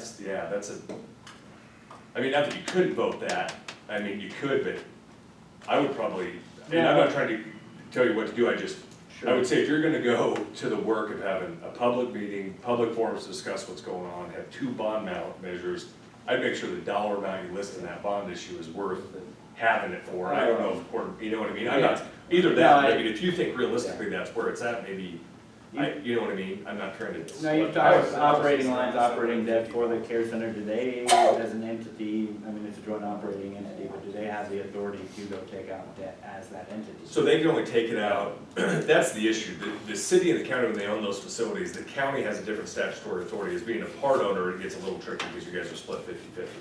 But they have authority to issue debt, levy tax for that facility, kind of on any whim underneath their 50-cent constitutional levy limit. You folks are kind of limited that without a vote, that facility has to issue any debt that's your portion of it on a revenue basis, meaning somebody's got to dig through 5 or 6 years of audit, show actual legitimate cash flow for the facility on its own, which is not a possibility. So the idea of, you know, essentially realistically, the only thing you could do is probably an operating line of credit, maybe with a local institution that would say, hey, we're gonna do this, but it's gonna be a short-term window, and here's what your rate is on it. It would be basically that short-term tax anticipation note. Right, and then the question is how you actually get it knocked down, because without the, you know, if you have a levy override, you could try to use that if it's not for But operations. then we're in our same situation where if they're paying that off over that 5-year period. Then it's that's the less same, money half when of it's operations going do to that. and So it's, it just cleans up our bond issue. right, And it's kind of recovery- it's a difficult, you folks are in a really, it's a really difficult spot. Remember, Vance, too, and all of you, okay, if the worst case scenario comes and you guys can't make it till 24. Yes, you're gonna have those expenses of that 60-day wind down, but you do also have some assets. The city is going to be 50% of the assets that facility has, which includes 46 licensed beds. When we initially did this, those beds were about $10,000 a piece. I don't think they're probably that high now, Penny, are they, with as many facilities that have closed? I know the larger areas have maybe bought some, and but there's still some value to those. I would know if they're. There's still some value to those bed licenses. I would say it's probably not near as high as it was when you initially were being told when we opened, hey, these are $10,000 a license is what you're gonna get out of them if you keep it open for 5 years. There is some asset there, there's some asset in equipment, you have assets and equipment, so what I'm saying is if you incur debt and it doesn't work out and you move to close, without having to go through all this portion of a bond, you do, after that 60-day closure, have assets that you can help service whatever that's cost the city to be operational until it would have closed. You understand what I'm saying? You're not just leaving at the end of that with zero. But you're gonna have some assets. logistically, I mean, because assuming we get to that, in that scenario, we're to the point we've blown through the cash that we had to operate, then that money's gotta come from somewhere logistically. It just And that's where he's talking about an operating line. Yeah. And you use the assets of the But- facility as your I- collateral for an operating. I think in that scenario. where- That scenario's closed, and like I said, you're it's never worth a gonna lot collect that in last 100,000. 30 days. That, Uh, that collateral though is half the county too, and they might say no, then you have to make an agreement with them with that collateral, and if you're gonna sell it, who you're gonna sell it to, no, it's a lot of. For sure, but I'm just saying, it's not zero assets No, out there. it's not. 23 of those bets are ours. Like I said, we hope none of this ever comes to Yeah, pass, but right. like I said, I just fear that trying to do an additional bond issuance on top of asking them 2 questions already, you're just basically saying, yeah, we're lighting this on fire and it's not gonna pass, because you've confused everybody to the point now they're seeing all these different numbers, and city people are being asked to vote 3 times. I think there's a valid point in that. The other thing that I would just kind of bring up is there have been some facilities that have closed, a handful around the state, right? And I've worked with a lot of the communities in which those have closed. And I will tell you, it's a 60-day cutoff time frame. You gotta get your stuff out in about 30 days. In a lot of the areas where they've closed, there's been facilities pretty close by. You folks up here are in a lot different geographical location than most of the state, right? And your stretch. Folks might get pretty comfortable, I'm not saying they wouldn't vote against, but folks might get pretty comfortable saying, yeah, we'll go $500,000 in debt, yeah, we'll do a 10-cent levy override, because I want my family here in town where I can actually go see them and not travel 90 minutes in case something's gonna happen. I mean, that's also a realistic idea, just for where you guys are located at. So I mean, that's part of it too, is if folks really wanna have that facility in town, they're gonna let you go in November. And I'm not saying shoot for the moon there, but I mean, if you guys put $500,000 on that ballot, they're gonna let you know if they think it's worth it or not, and the 10-cent levy override. If they want that facility in town, they're gonna have to do what it takes to have it here. And if they don't, then they'll make that decision as well. Which is the whole intention, because, Right. at face value, you have no 'Cause other option to pay for it. So it's realistic, either- yeah, if Either that, it closes Right. because we can't meet our 50% obligation, or you tell us you're gonna support it agree by to pay a doing little it right. bit more to support it. And I would just hate for you folks to get to a point where you need a little bit to get you through and we didn't vote enough, you know what I mean? That's my job. But I also don't wanna confuse our, I know what you're talking Yeah, I know about. that you do, and you put a big number up there, I was thinking 750,000, just like you said, it's under $1 million, and just some, I just hate to see like we happened in April and May and stuff like that, see those type of figures before the election, and where we're gonna come to that, half of that. That's my scary part of the whole deal is we don't have it to come up with those type of losses. Yeah. At all.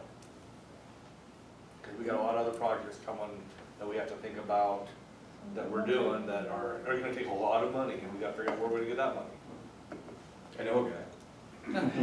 Is there a difference, passing the bond for the debt now versus if we didn't do it now, and then the facility closed and we said, hey, we need the money to pay off our debts, can we do it then, or once it's closed, is that option gone? You could, but it's gonna be the same exact scenario. Basically, you're gonna say, hey, voting public, do you support issuing this many $100,000 of debt for a facility that's no longer open? Right.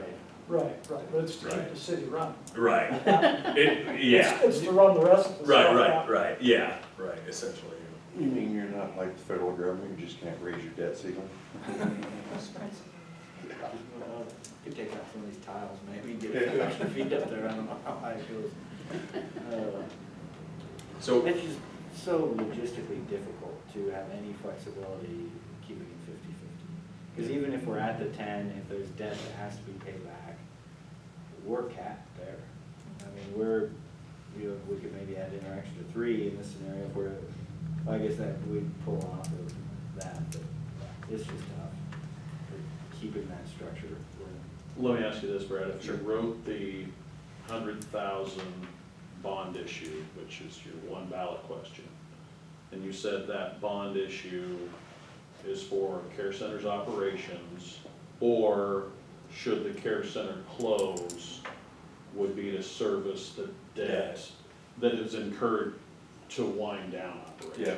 That's still one ballot question, but that gives you the knowledge that if it does close between the election and those bond dollars being collected, that you would still be able to collect those bond dollars, because right in the language, it says that 100,000 over 5 years would service any debt the city incurs. So you could borrow. So you would against that. borrow against that. My concern is, they're two separate statutory authorities. So this isn't like, if you did a school bond issue, right, and somebody's coming to the general public, hey, we're gonna build a building, this is what we're gonna do, we're gonna issue it. This is completely separate. You guys are talking about taking out a line of credit on a nursing facility, and then the second proposition is a levy override for that operation. I honestly don't know if we can combine them. You can't. Yeah, and I would hate Yeah, to I understand. say, hey, we could realistically do that. I need to talk to somebody much No, more I- educated. I understand. No, I think, But I I would, think you know what I there's mean? some I mean, I confusion just, with your question, because you asked about 100,000 bond issue. That, the bond issue No, is a your fixed levy, debt. your levy override that you're Yeah, talking about. but you said bond. Right, yeah. So, but we could word the levy override The levy to pay for override. the operations or debt incurred for. yeah, we would just So, have, but it we would just still- say operation costs and bonded, any bonded indebtedness. Thanks, is what that's, you'd say. that's, Yeah. Yeah, that's I mean, what that's I'm So just- it's yeah, changed, free cash. yeah, we could do that. So And that would give you the assurance that between November of '22 and May of '24, the facility closes, the city has to take out an operating line because it doesn't have that general fund money to fund your half of the wind down operations, let's call them. So you're talking You just would go to be the able bank to at go to that the bank point. and say, We've got this we've much got money coming in. $100,000 coming in over 5 years to pay for what it's gonna cost us up front to wind down those operations. Does that make sense, Brad? So like, you're worried like, okay, this doesn't work, we haven't bonded Well, I'm- anymore, we're winding them down, but we are You're looking getting, at 60 days there, but I'm Yep. looking at. Up until the then. front, between now and correct, November. And then you got from November to May of '24. 24, so you got a year and a half. Only if you keep it open that long. Yeah, Really, realistically, I Right. mean, it's a moot point if the facility's running it close to break even between now and May of '24 to where you aren't having to front that, which we all hope that's the case. Wasn't that the plan to take it to the ballot? Correct, right, but what I'm So saying you're is, assuming that you're going to, I guess, this is just my observation, you're saying, you're putting it to the fate of the people to decide.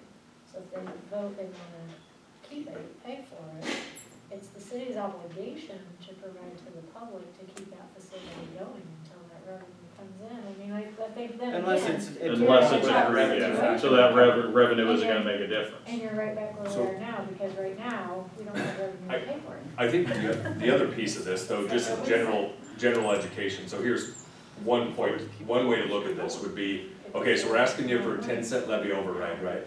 And we're talking about doing a bond issue. You're 50% owners of that facility right now, whether the bond issue gets voted, whether the levy override passes, whatever debt that place incurs, until you shut and lock the doors, you're on the hook for it anyways. So basically what you're telling the public is, look, this is our cheapest cost of borrowing if we have to do it with your vote. Outside of that, it's, Katie bar the door, whatever happens, essentially. And then you guys are just gonna have to figure out how to make it work under your 50 cents, which means limiting all the other city services that you can provide. So I think that's part of the education, is you guys aren't saying, hey, we're gonna take on a bunch of debt to make this facility work. We're asking for levy authority because we're statutorily obligated to do so. But regardless of what would happen, we'd be on the hook for the debt anyhow. But I hear what he's saying absolutely about the bonded indebtedness question, because that's what it's gonna look like. Folks are gonna say, man, they're gonna issue a bond for this, which, that's kind of where the But now- educational piece comes from. In that scenario, like you just threw out, if we've got that, just did the one ballot measure and had the levy override, we'd still have Yeah. that additional 10 cents to where we could use that to pay back, we You wouldn't could. have to be sacrificing our city services and our normal fit. Correct. That's what I I'm trying to agree, get the to. three votes, I think- it's confusing, very And, confusing. I and agree if with you can add into that one question, $100,000 a year over 5 years, that money to either fund the care center's operations or to pay that debt the city incurred to fund the operations until they ceased. You know, regardless of how you have to get there, whether it's a line of credit for the bank is gonna look at you and go, you have passed this $500,000, we know it's coming. We will loan you what it takes to wind down operations, and you will service that debt knowing that you've got $100,000 a year for 5 years.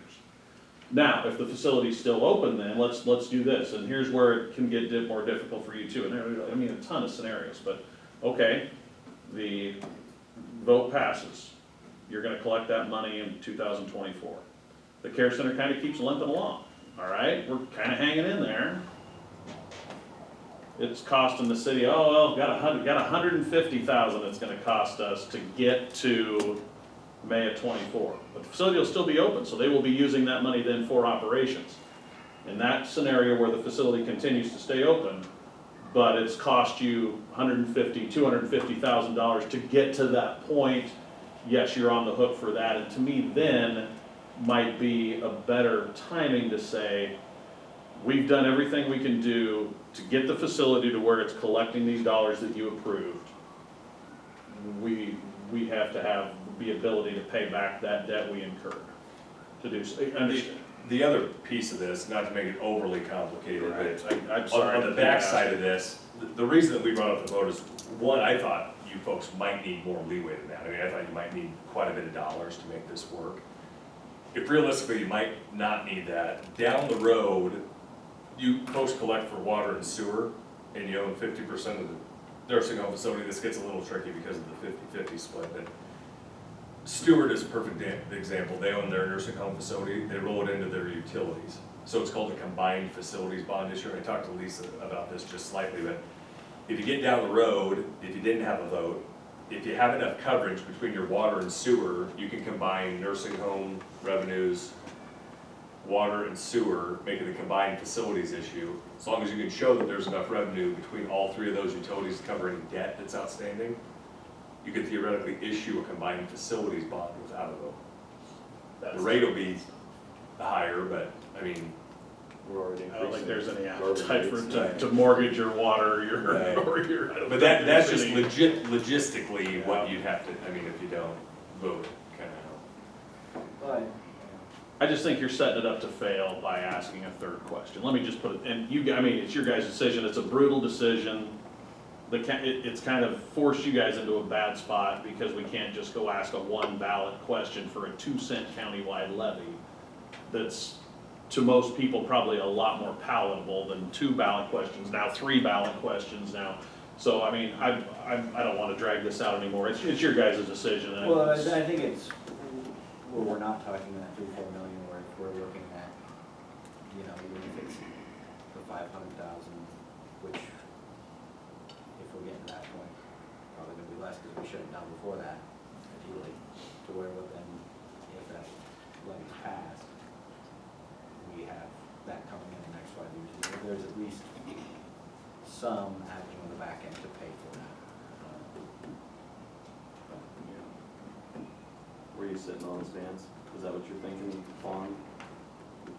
I'd love there to be a countywide 2-cent levy, be one question, and have it not even be a needed question, just yep, have it nice, we can set it off to the side, it's been approved.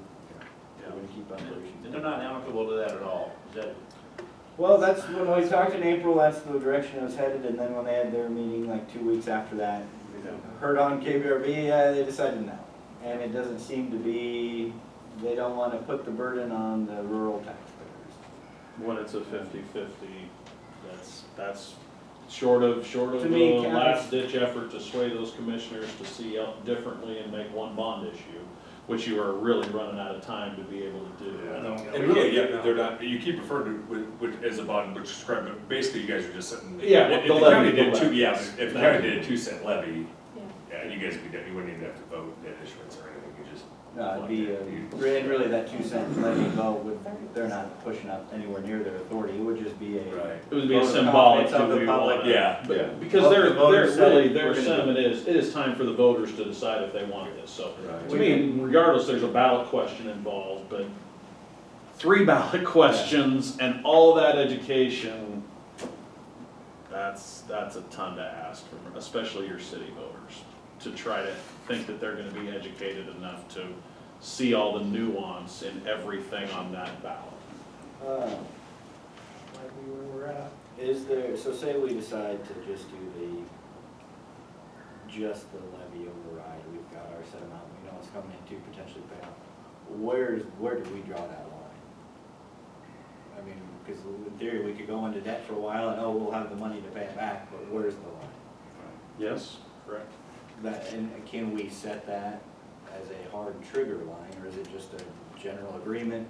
Here's where we think we'll pull it, because to me, if there's not something to, you know, we don't want to box ourselves too much into a corner, but we also want to just keep kicking the can down the road, kicking the can down the road. If you, just my opinion, if you've had revenue fluctuation, like you've seen, it's gonna be really difficult to draw a line item of what that dollar amount could be, because if you're saying, hey, 300, that's our limit, we're in negative 300, next month you're positive 175, you're gonna really wish you would have closed the facility.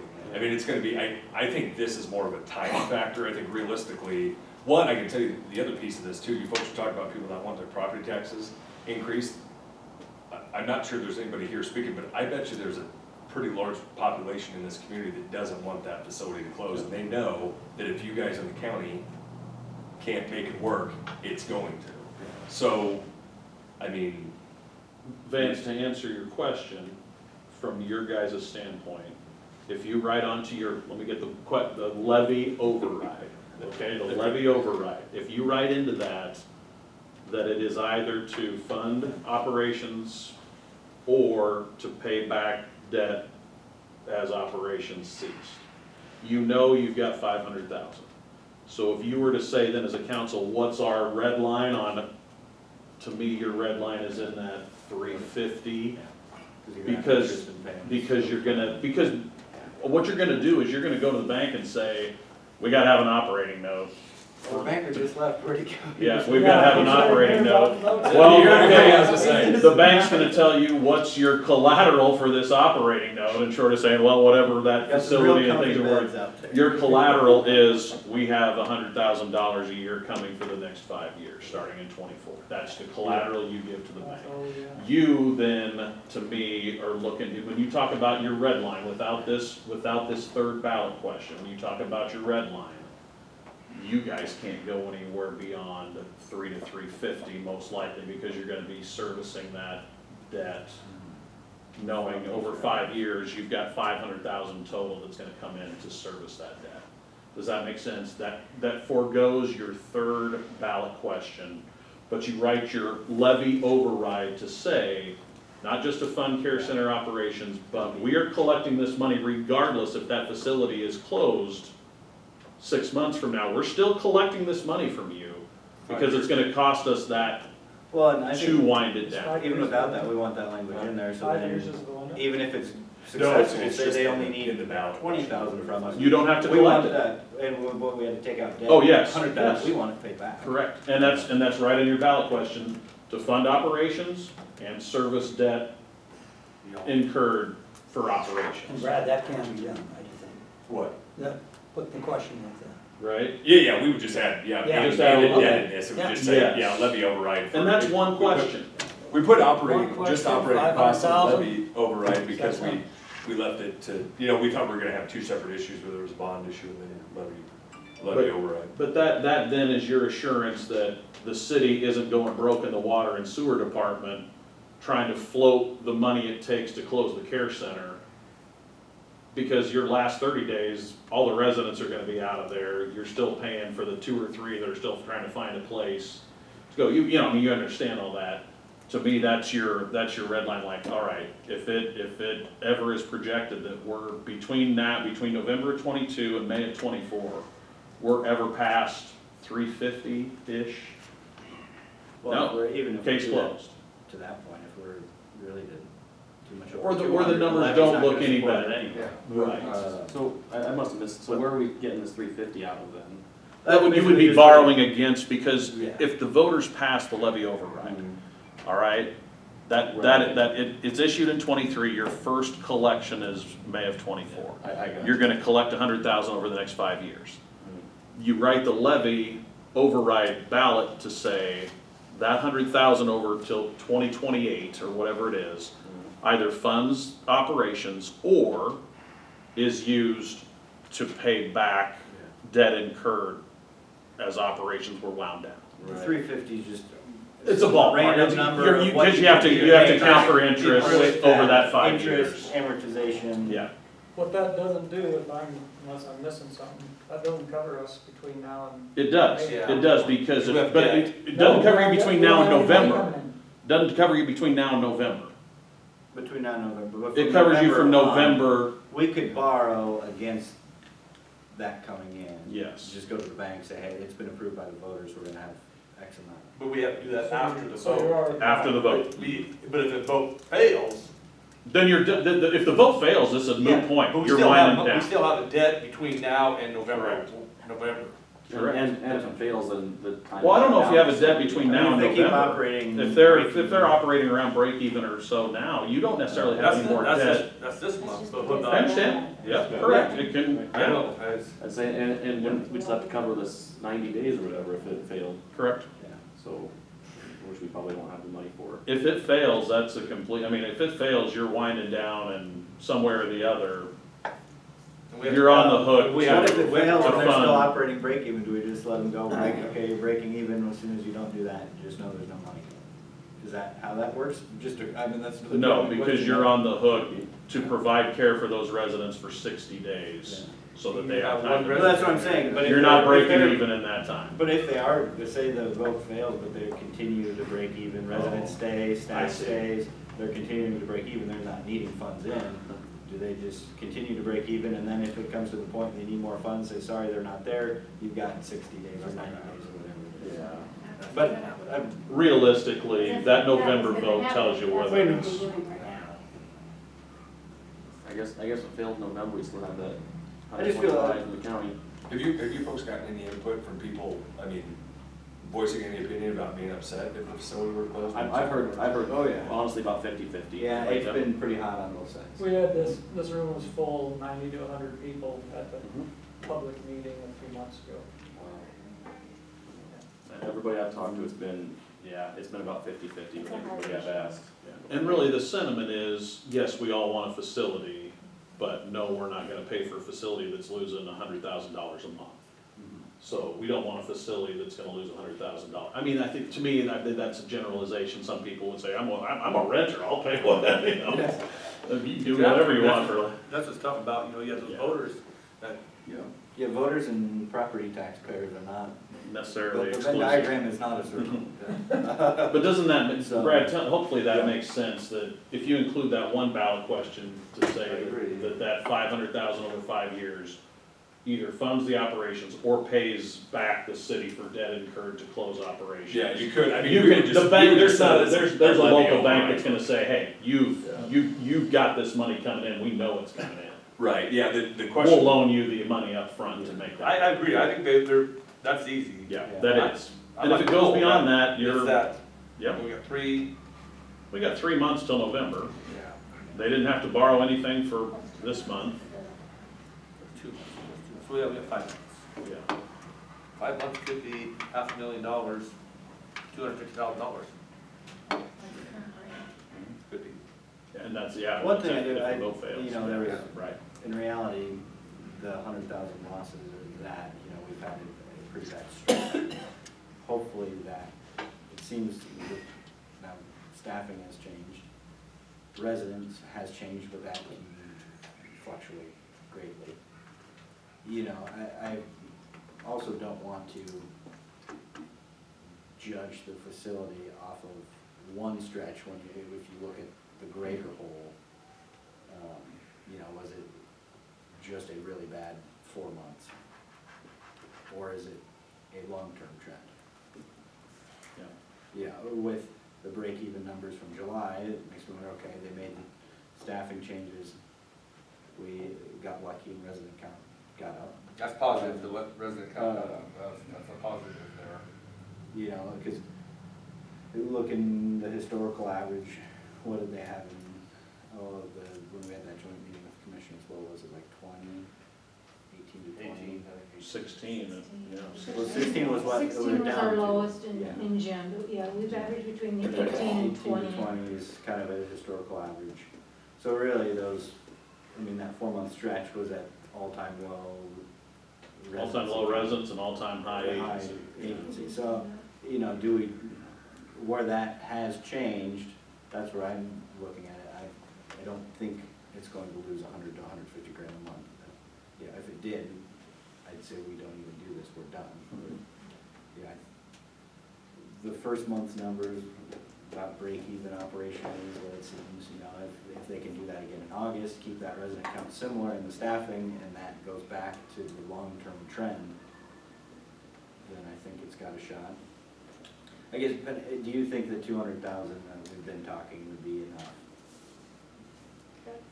I mean, I'm not gonna say yes or no Yeah, definitively, but Does it, working there, does it seem it was just, hey, we lost a bunch of staff and resident count was low, well, that or was was, there, you know, that is it a 4 month. longer term trend that we need to be concerned about, or we? I think we are back on track again, you know, we had a lot of bad mouthing of the facility through the community and around, that we lost staff. In order to keep the building going, our only option was to get agency in there, to get them for a lengthy time period, which was expensive. And then there again, the bad mouthing and the doom and gloom, we had a massive exodus of residents. You know, that turned around, we increased wages, we've got, you know, pretty much all of our nursing staff covered internally. And we're getting referrals. I mean, like I said, we were at 16, we were up to 23 residents last week. We had, you know, some discharges since. But we are, like Skylar said, we are one in a very long area. Our last 3 referrals actually came from Valentine, because we are the closest facility there.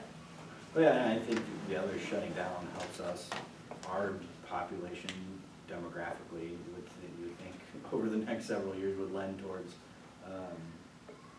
you know, having a potentially resident count. That's probably what's tough. I'm sure there's some larger scale data as far as statistically what percentage of people end up, but not everyone ends up in the nursing home.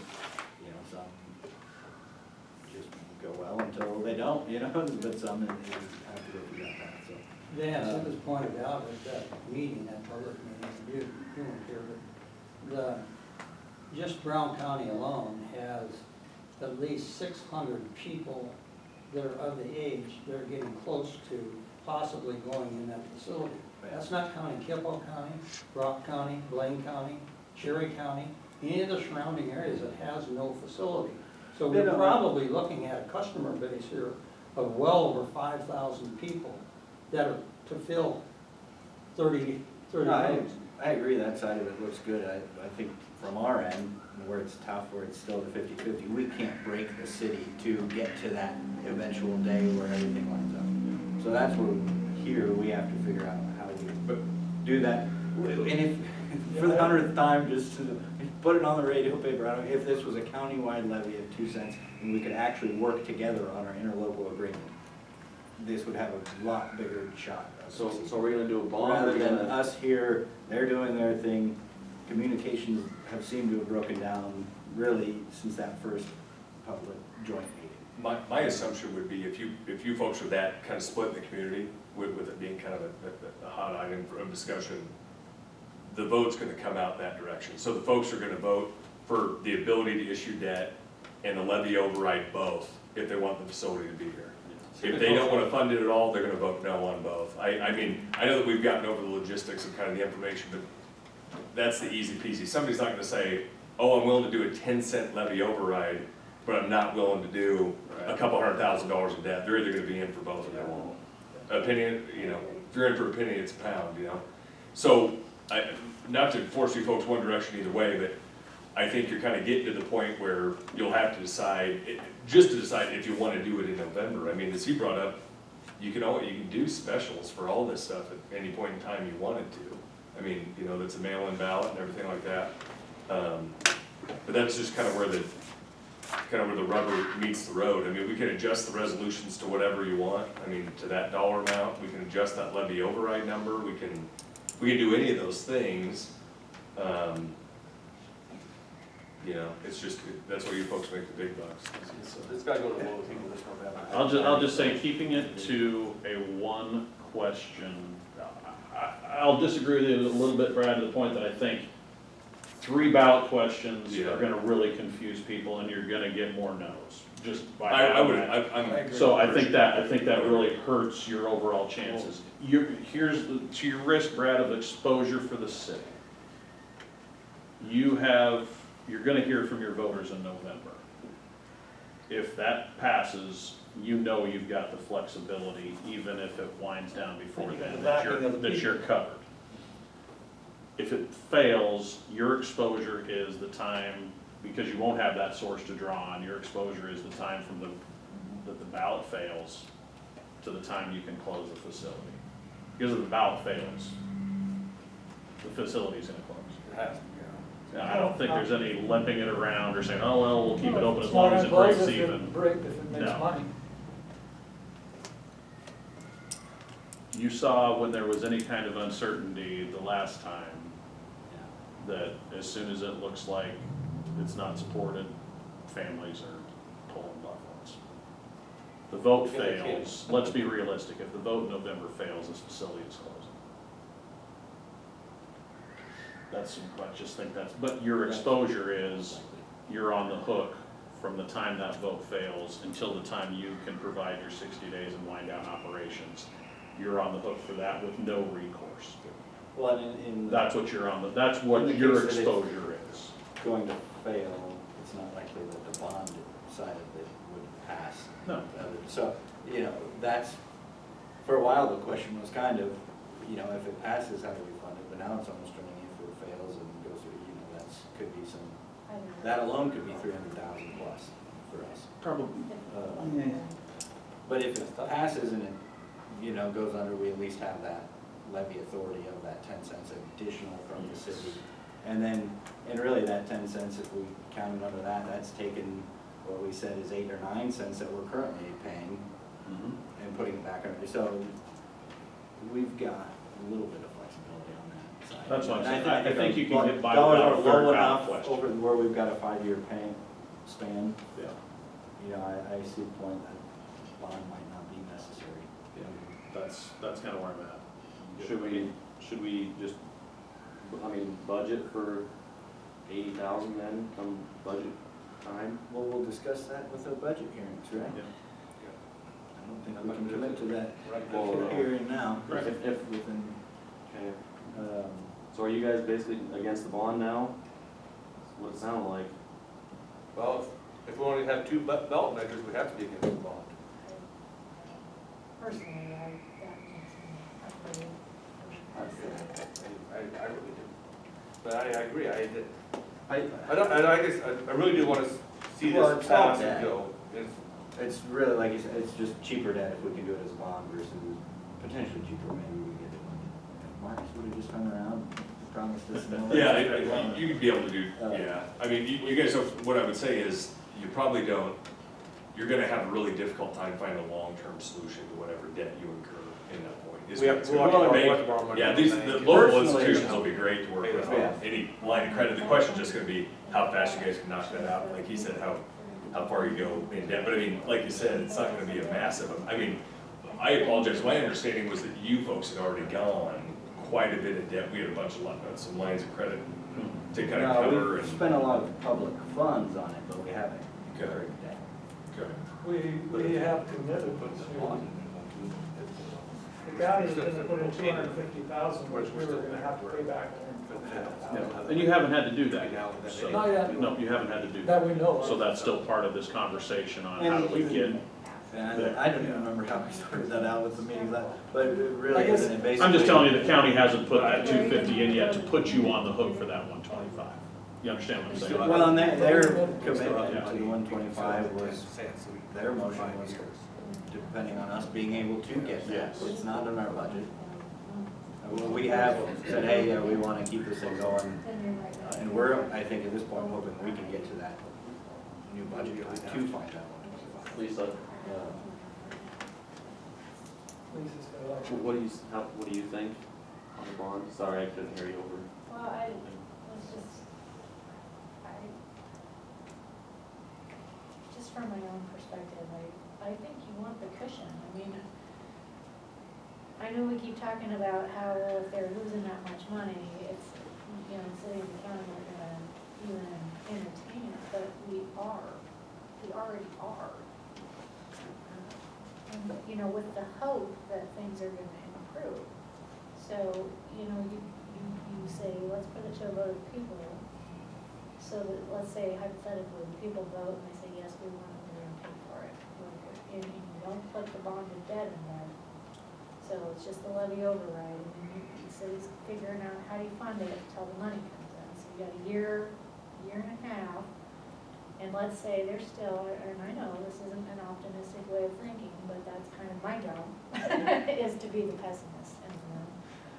So, you know, let's say they're losing $80,000 to $100,000 a month. So then the city council is right back in this room in a much harder position even then, because the people have already voted to support it, and you're back here saying, sorry, people, we can't do it. But we said we support it for $100,000 a year. We know it's, Yeah, we have an amount, and if That they're one, yeah. 80 to 100,000 a month, we're 2 months in, we say, whoa, Okay. there's our I think, portion. I think our Lisa, out. That's And our I out. I think Lisa, in we that just have to scenario, your be council is clear. basically telling you that, That's our out. We that just they're have to not be doing clear that. about that, then I think Yeah. that if it goes beyond that, we're Right. done. We I have think to. that's part of the Yeah. education Yes. piece. Well, there's no sense taking out debt to get through the whole 18 months when you see, oh, in 3 months, they went through what the whole year's levy was Yeah. gonna. There's no point in getting to that level. Well, okay. And then in that I- case, we've got the 5 years I coming agree in to with pay that, that back. as That's long our as out. I think Yeah. we're That's a- very clear that that's how, because otherwise you're in a really bad situation. I see what you're talking Yeah, about, absolutely. because the voters say, we want to keep this going, so. now why'd you close it after we voted to keep it Yes. open? Who wants to be in that situation? Yeah, we have to have a figure there. But- But you can also come back then, Lisa, and say, yeah, we voted, you guys voted for 100,000, the county voted for 100,000. We're a year into this, and that 200,000 that's supposedly coming to help starting in '24, it's been burned through in 4 months. Yeah. We can't, as good stewards of tax dollars, Yeah, okay. justify, you get what I'm saying, that, I think, does that assuage I think it? that piece, you know, Yeah. justifies it as long as you stick to that. I mean, I think we're. Well, no, Well, I don't think you have a choice. You have to. That's it, just, yeah. 'Cause then you're, how much in debt after the 18 months? But you're right, with that, Okay, we Lisa, get you through could add the third ballot measure, but I mean, this is my personal opinion, I think a third ballot measure sinks any chances of any of I the guess I ballot don't measures. understand that personally, it's like, it's just like when they say, oh, you have to vote yes on these two. I mean, you hear that all the time. In this case, it's, you have to vote yes on all three. No, because It's as a all voter, fail. I'm All three have voting to vote yes, or they're gonna all fail. If one of them doesn't pass, That's part You of know, it. one of the three. I could And if we see need the money- I don't see the 3 confusing of like, well, yes on this, I think it'd just be, you get so many lists on there, but like, No, geez Louise, no way. how many? No way, no, Everything's going now. no, yes, that's my Yeah. concern too. My thought is if we need the money, if we don't need the money, then it's kind of a moot point, but if we need the money, then, you know, we put it to the vote. I mean, that's as straightforward as it is. I mean, if we think we need the bond for, you know, Well, even if 4 million or whatever, the bond then is we- really just, I mean, if we have the ability to go to a bank and take out debt, we're issuing debt through a bank. A bond, we're issuing it to bondholders. It's all debt. I think- It's all the same thing. Rates could be different, or, you know, how we can pay it back is different. But whether or not we have a bond pass or not, and there's losses, we're 50-50 owners of it, we're on the hook for it. I think the only thing to that is, it's just allowing the people to tell us whether they want us to take on debt for that purpose. Well, It's to do that. if they approve a levy. You're right. You would think that that would be them acknowledging that it's going to need funds to go into it. And we got from That's fair. November of '22 to May of '24. Your most straightforward levy, or your most straightforward ballot initiative is 2.5. a 2-cent county levy to fund the Second care best center. option is. Second best option is a 1-cent county levy and a 10-cent city levy to fund the care center. That's a second best option, not as good as option A. Your third option is, okay, you gotta do this. I'll tell you right now, that's a 2.5-minute radio ad just to try to explain all that. Okay, and you know how many people that aren't sitting in this room are still with you after 20 seconds of trying to educate them about that? Brad knows it, he lives this world. We can somewhat follow it. The majority of your people are saying, I checked out. Negative. Okay, I think we've hashed it to death. Now, I think your choices are to, if you wanna pass on the bond, I think we can table that. And go right for the 10 cent, I think you have to ask for that. I think. Which is the next item, 2207. That's your guys' choice, but. 10 cents won't. I was gonna say, can we go 11? There you put whatever number in there you want. Because 10 cents won't get us to 100,000. 10 cents is the. Oh, I thought that was the maximum you could ask for. Right? Oh, it is a levy override piece? Is that what you said? That's just what we listed in the ballot. Oh, okay. I thought you had said that was our maximum. If it passed, that'd be the max we could go over. We won't That, have that, to use the strictly whole 10 because we cents. listed that, I just put that because we had talked initially, I thought maybe 7 or 8 cents would get you there, but, so we put 10 in it, you can put whatever dollar amount you want in that. Well, 10 cents will get you about $93,000 this Yeah. year, apparently. Yeah, that won't be enough. Unless we're gonna take money out of our general fund for the other 7. Okay. Up to 11. 111,000. Off Is of a there any- $93 million value. Is there any appetite to go for a bond right now? If not, I'm gonna table that. I just, yeah, So, We can't really, how do you table that, because you can't. Yeah, put you it gotta on have, the you'd have to have a special meeting. One thing I would say about which is crazy to think about, but not that you'd wanna add to it, but I would say if you do the bond piece, right, you could say we're going to debt, possibly going into debt for 500,000, I agree with the confusion on that piece would be there, but you could incur up to $500,000 in debt. If you take that 10 cents to 15 cents, people can say, they're gonna kick up our property taxes, not by 20%, by about 30%.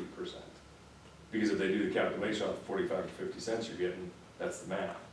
So it really depends on what the word is spread around town on how that works. Cause that $500,000 might not matter to folks at all, they'd say, $500,000, that doesn't cost anything anymore. You can't even pave a street for $500,000.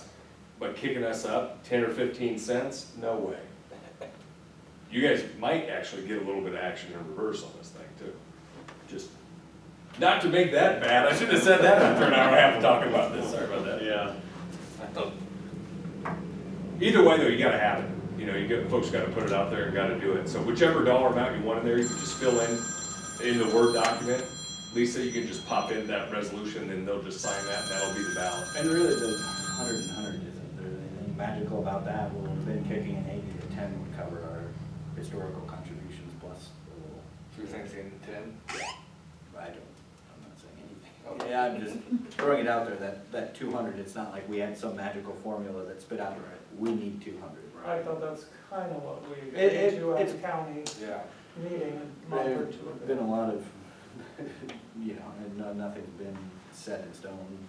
Do we even know that they're asking for, or what their levy ask is? Sounded like I thought I heard it was 2 cents, but I don't know if that is right or not. 2 cents would cover it. Like everything.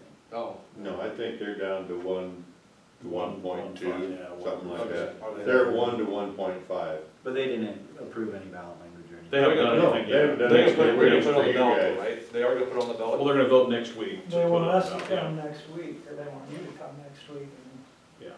discuss numbers with them. So you can either do that, call a special meeting, or. you Well, can- if we're doing 10 cents, we already know what our number is.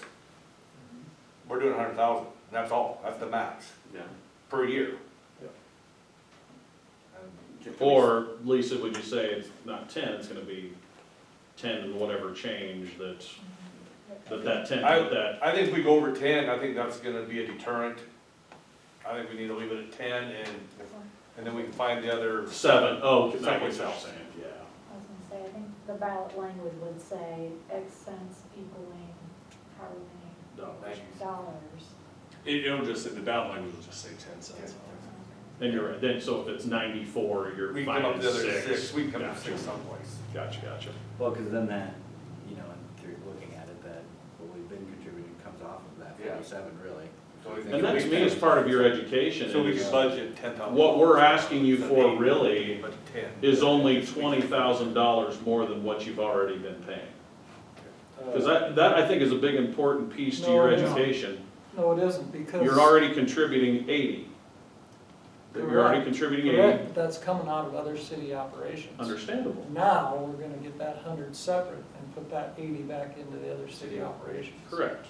But in So terms of what I'm it's saying an is they- additional 100,000. It is, of But in course, terms of but what what's I'm going saying, to from the what care they've center. already been contributing toward the care center, what they've already been contributing toward the care center, what I don't, what I hope people aren't confused about is, well, this is 100,000 on top of the 80 that you're already been budgeting every year, and now it's 180 going to the Well, in care terms center, of right? taxes, it is more, because. Yeah, like you sure, said, but we're you're not just, reducing- you're not robbing your other We're not departments reducing anymore. the levy on the No, general you're not. side, so it is an additional tax, it's just we're shifting within the general levy. We're not allocating.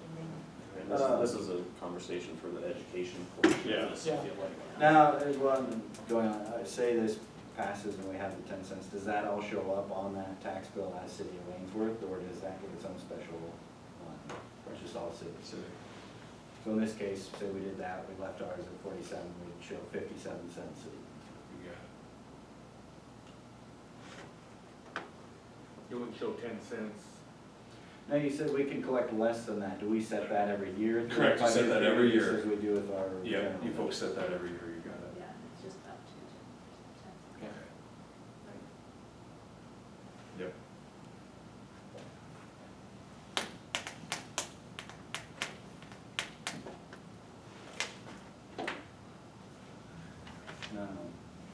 Say we pass this and by some grace of God, the county agrees, we're just gonna do it countywide, we could presumably rescind and. Correct. Yep. Not be You committed. do that, no problem. You Don't bang That's on a, that. that's a high group, man. Well, hey, I just wanted to make sure we had the option. If you got the silver tongue to convince them next week, You could, Great. you can rescind it, yeah, you can. if you guys had a unified effort trying to convince them of that, you might have Well, I think, the ability, but I don't think they're gonna, I don't think 2 of them are going to yeah, change yeah, their mind. it's unlikely, The only but way possible. I don't know if we've been terribly strong, at least in our joint meetings, of clearly stating just how logistically difficult this is for the dollars we work with. Well, the way we could do that, though, we could throw them under the bus. Everybody here vote no, make them vote yes, and get the 2 cents, if they wanna keep it open. Good. I think if you do that, I- or at least, I mean, even if you just table it until next week in a special meeting, I think if you do that, you're probably not gonna see a ballot issue at all in November. Let me just say. Yeah, I don't wanna see that. Yeah. Close the doors down. I wouldn't really be too serious about Yeah, that. I get it, I get it. So you guys are, where are you at on the bond then? The bond really, either, I'm probably not with the bond. That's kind of where I'm at. I think it's gonna, in a scenario where that we want to pursue that whole length of time, I think it's gonna be low enough dollars anyway to where it's something we want cleaned up pretty quick. We don't want to do a 20-year issue. If we stick to that $100,000 a year, and we kind of, and if we stick to that, I don't believe we need the bond, and we can see that 2-3 months if it's gonna work. You guys wanna make a motion? Please. Joel wants a motion.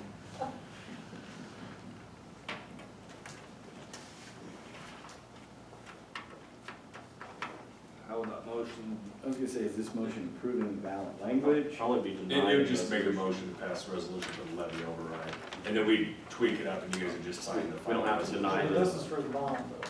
Oh, There's the 2 bond. separate items. Yeah, yeah. Or would you just not take action on that portion of it? Unless people wanna go on the record. Well, that's when I was saying table, but you said I can't table it, so. You can't? Why can't we do Somebody said I couldn't table it.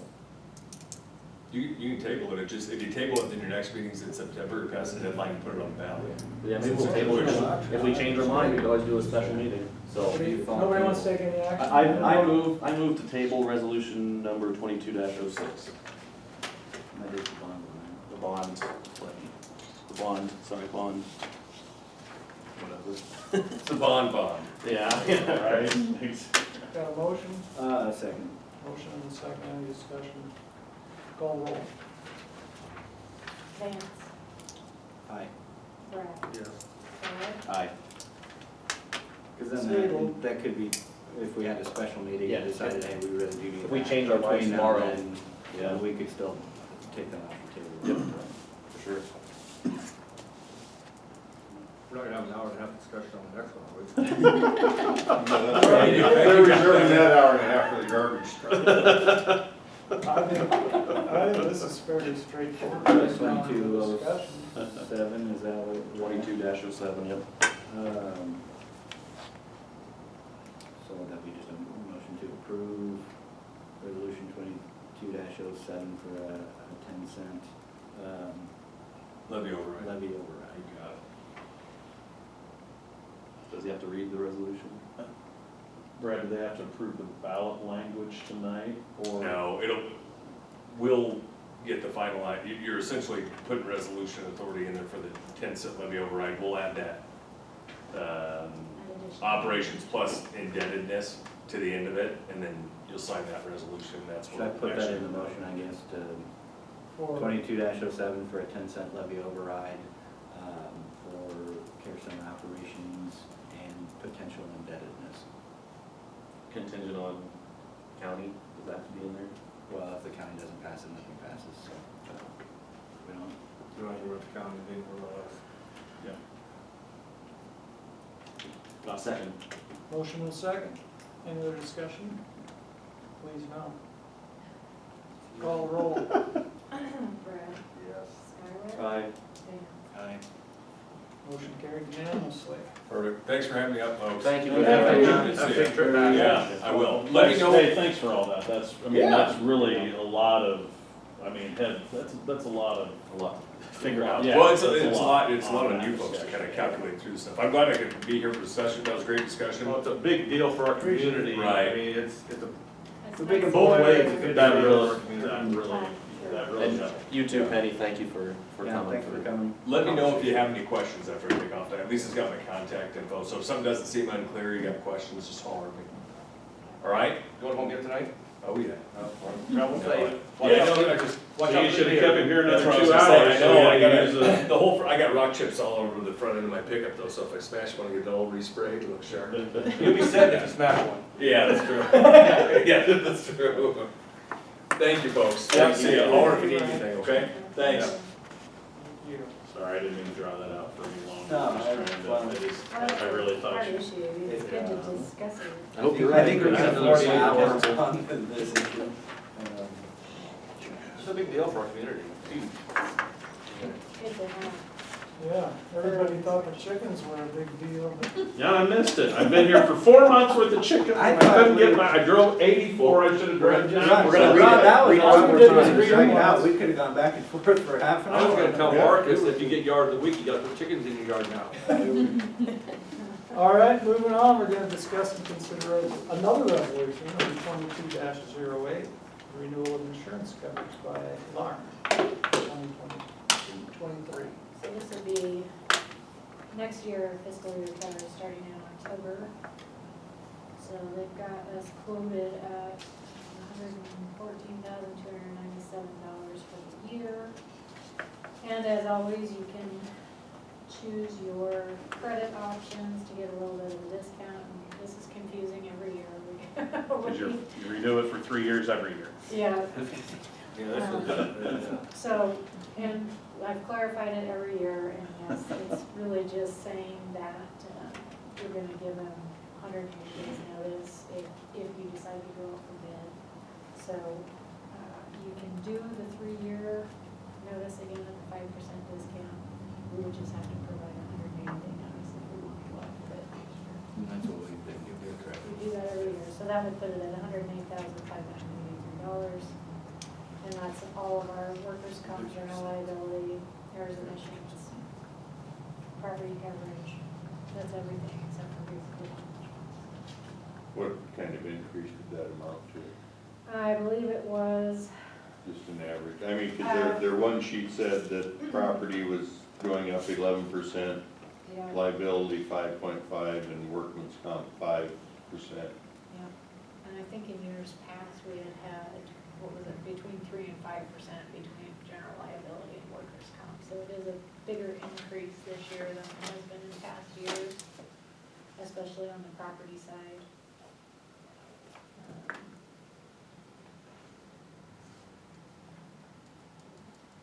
It's nice to have the coverage, obviously. Alarm doesn't give you, is the alarm one that gives you a dividend check back if the whole pool doesn't have as many claims? I think in 7 There's- years, I've Never had, ever seen okay. a dividend One check. of those does, but it's, it might not be alarm. It No. might be the That's the- NACO one Yeah, or whatever. that's the county. That is the county's.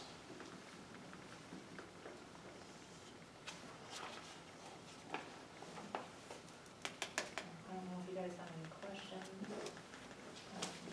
I'll make a motion to approve resolution 22.08, renewal of insurance coverage by League Association of Risk Management Alarm for the 2022-23 fiscal year for 3 years. Second. Motion a second, any other discussion? Call roll. Skylar. Aye. Vance. Aye. Brown. Yes. Motion carried unanimously. Mayor, can I still have a quick phone call, my other meeting?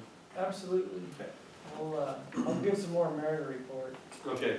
I'll catch up with Rod on what I missed on chicken. And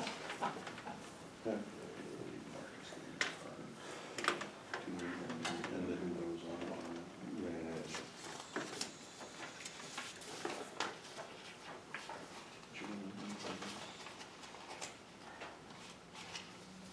I think they've already been approved, I just don't remember who. Do you remember, Joel, who the two new alarm members, oh, there we go. Jennifer and Jennifer Shoot and Lacey Marbury, thank you.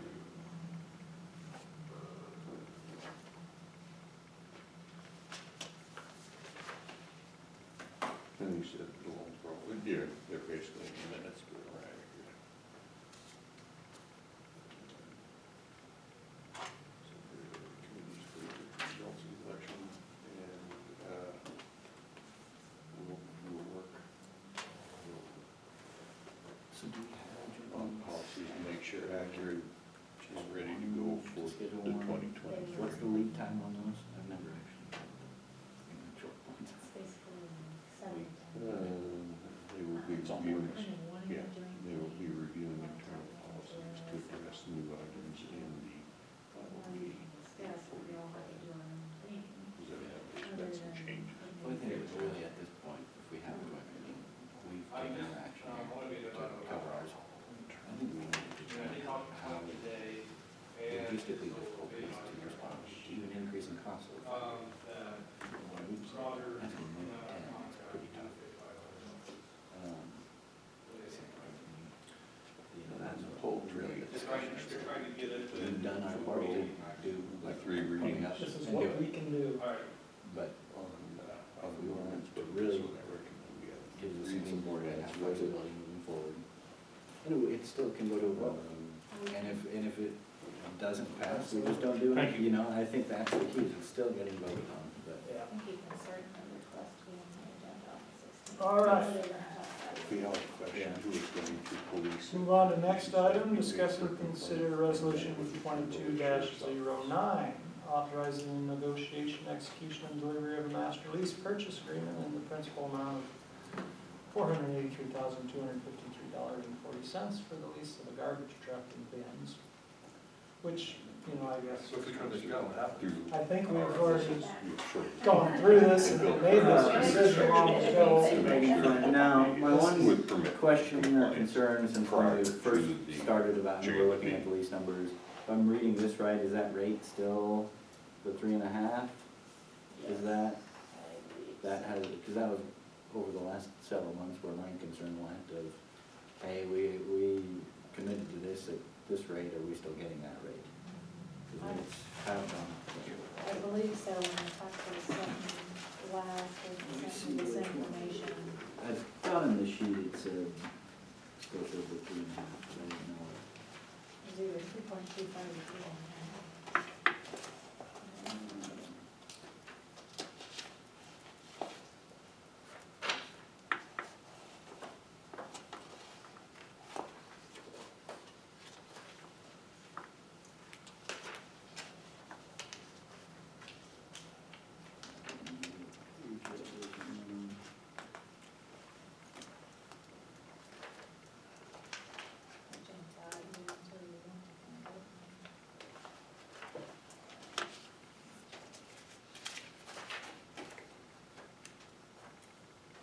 Well, because I mean, the payment, The payment was what we budgeted. and that's what June said.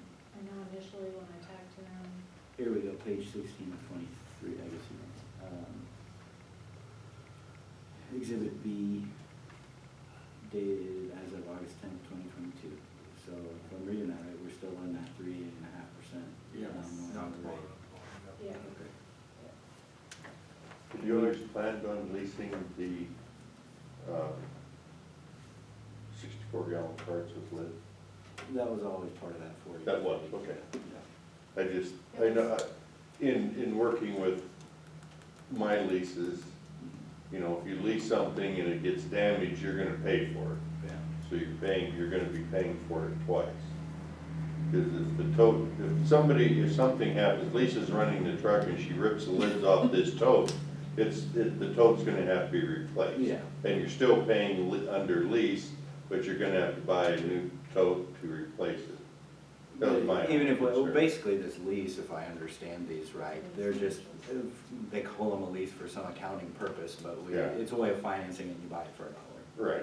See, and there's So, always- so what's the with- difference of if we go borrow the money With and we private- break a tote, Yeah. we gotta buy it either way, you know? With private companies, that It's- $1 lease, $1 buyout doesn't work No. with the IRS. They want a 10% buyout. Well, we got 87,000 more coming for you. Yeah. Okay, I was just curious. So, yeah, that was, that 43 total was Yeah, all. that was the everything. total. Okay. Yeah, Last meeting, did you mention they had just delivered the truck and there were maybe issues? So some of our department thought that it was driving, I don't know how you would say that, dog tracking maybe or something, where they were concerned that maybe the box wasn't square on the frame. And we met with McQueen, our sales rep, Griggle, there it is. And he came down, inspected the truck. We had some discussions about that. Of course, it was, we could take it to a certified Peterbilt dealer. And if there were issues found, McQueen would cover it. If not, the city was on the hook for that visit and everything, get it down there and land. So we had, some guys from Frontier Diesel come down and drive it and look it over, to kind of give us their opinions on, based on their experience, you know, if they thought there was issues. I think the consensus on that discussion was, no, it's just the way the axles are on that truck, it drives different from what probably we're used to. So at the end of the day, I guess my thought is probably not worth the potential, you know, bill if you haul it down there and just say no. Yeah, those trucks, I'm sure, minded where you're actually sitting right on Well, top it's a of bit, the much tires. bigger truck. It's not falling apart, which probably. And they're not wanting to drive it. Mm-hmm. So, I guess it's up to the council, I guess we could still take it down if you I think wanna we're go fine. that route, otherwise, I mean, We still got a Frontier said we got a it's- warranty on it, don't we? yeah. Otherwise, I guess I would say let's move forward so we can Yeah. get the totes circulated and kind of move forward. If Frontier seemed that it was working as it should, I didn't know. figured they would tell us honestly, you know. Outside. I guess I move to approve resolution 22-09, authorizing the negotiation, execution, and delivery of a master lease purchase agreement in the principal amount of $483,253.40 for the lease of the garbage truck and bins.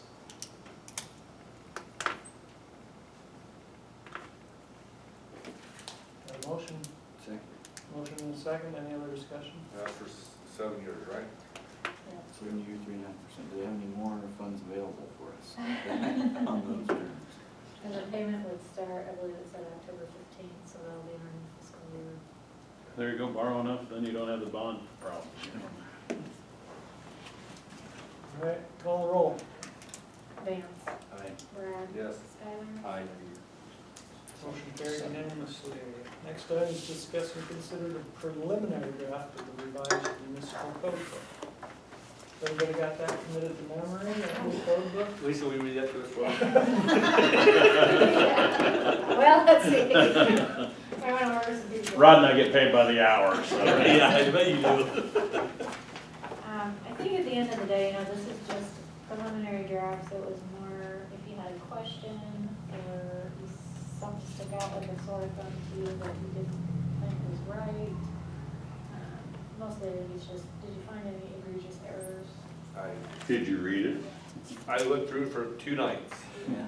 That's about it, and then I probably got through, glanced through every section, but I didn't read every single line. So I found out chickens were illegal, right? Got to 3-301. Wait.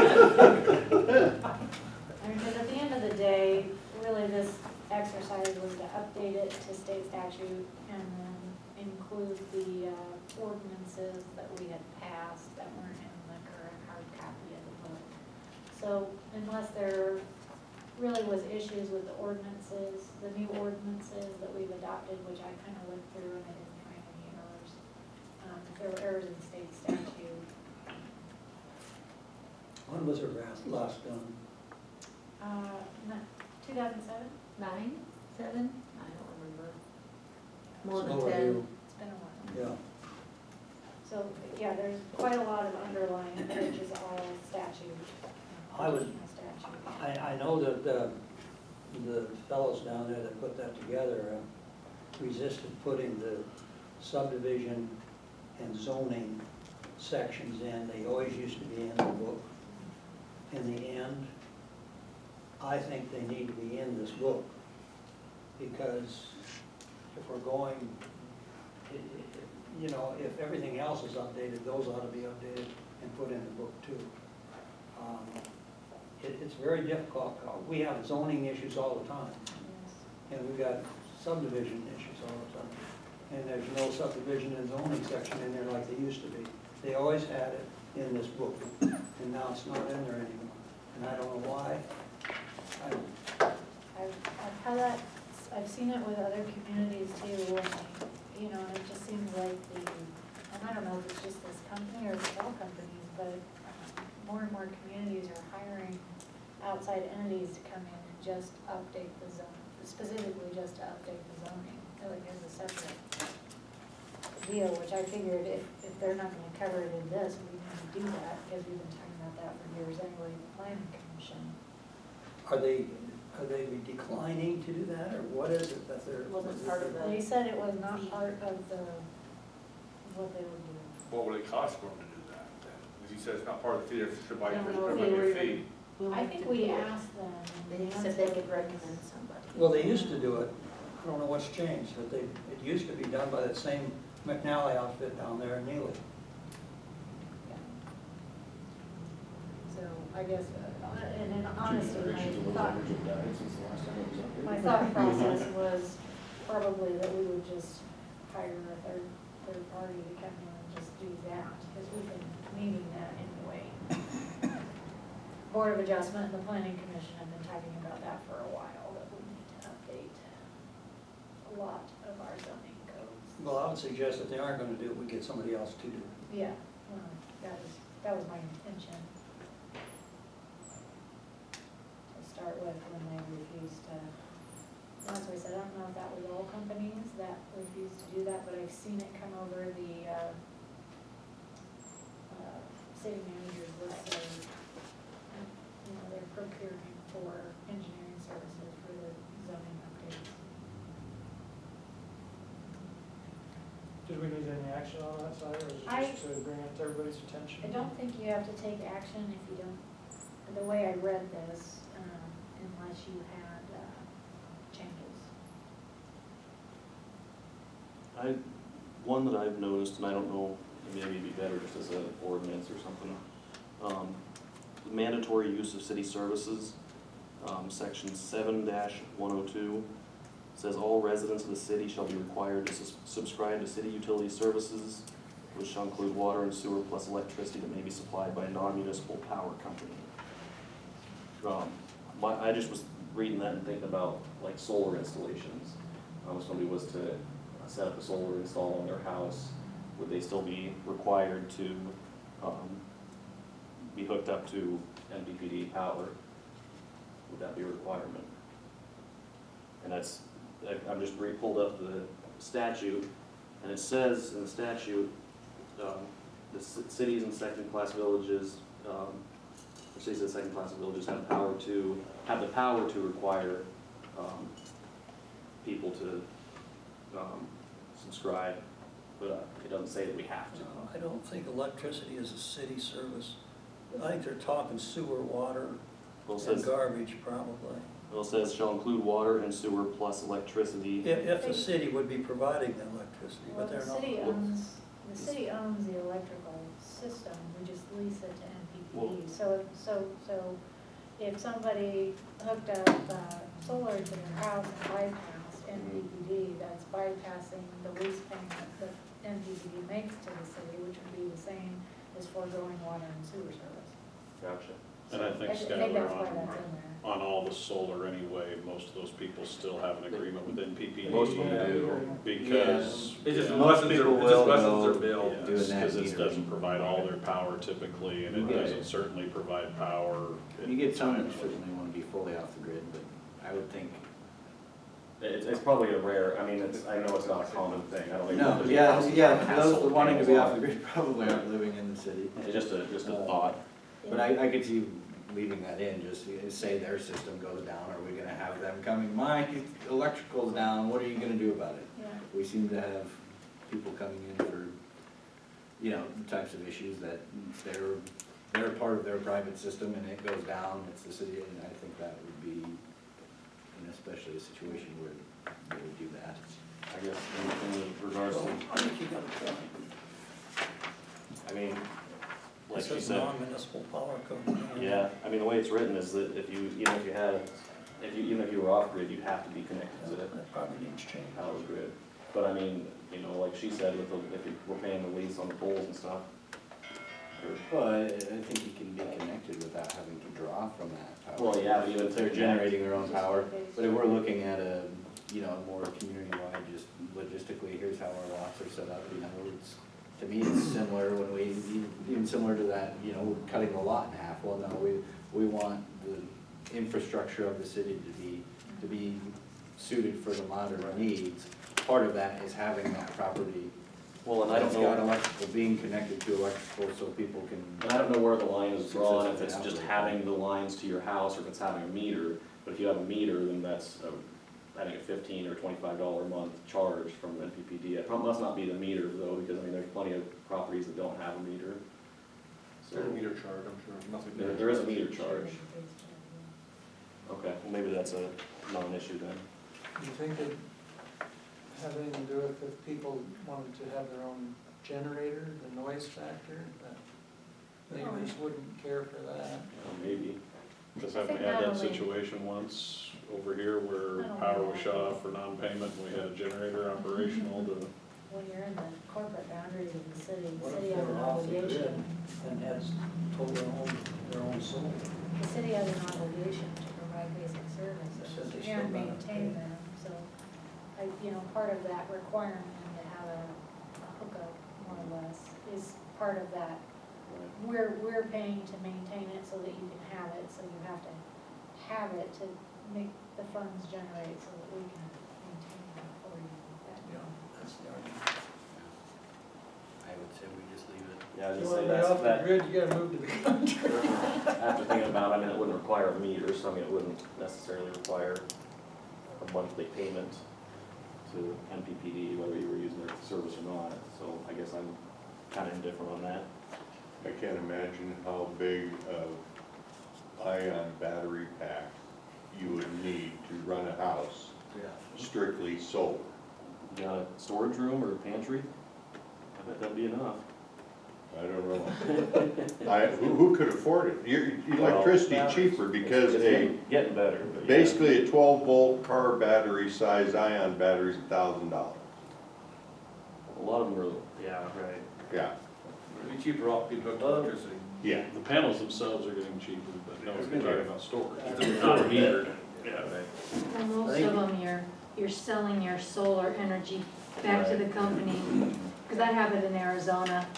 You know, it gets sold back to my Arizona utilities, I get a big credit every month, you know. Well, another there, where you're not having to store it at that level, that's where you get your savings, so the batteries are expensive. Yeah. If you could do it as a meter, I don't think you have to do anything. Okay.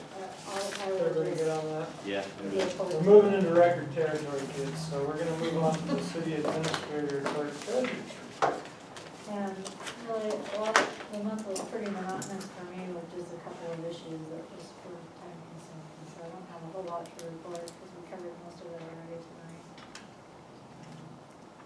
So they haven't published. How are we doing? Have we even started advertising for garbage truck drivers yet, or how are we doing there? I honestly was kind of just letting everything sit until we found paperwork. Okay. Because I didn't want to get it halfway down the road and then have the paperwork, you guys not vote to sign the paperwork and then we're trying to figure out how to pull them back. So now that we've approved that, Joel and I were talking about that earlier today, that probably within the next week or two, we'll try to get an advertisement out. And Kevin and I will formulate a plan that, Is there any interest in city employees, if somebody would wanna? under the union agreement, it has to be posted internally as well. So Right. anyone internally that would have an interest in it would have favorability over an external employee. Have you seen any interest, or is it hard to say? No. Right, plan to retire, I assume, instead of the new truck. Lisa's primary candidate for Lisa's the garbage interested. truck. I may actually, Yeah. I kind of enjoyed it. A but- little less stress potentially than, I was gonna say, there's care days where centers and chickens. you gotta get in the truck and just go. It's pretty good. Another question, Joyce, when's the last day of the pool? I think it's the 16th. The 16th. I think Katie's gonna try to keep it open with just some limited hours, as she has guards available. Seen this week is cut down. And I think the 16th maybe was the cutoff date. How did that go through the summer, or was Katie, she's happy with the attendance of it? Do you know any figures there? We talked about that a little, I think attendance was down. Because I don't know totally within the last 3 or 4 weeks what their attendance was. Numbers might have been down, but I think The sales though of passes was way up. Then the maintenance of it, keeping it, do we have any major problems? Did we have much on that? This year we did not. I don't remember you saying anything Filter about it. this year, huh? Yeah.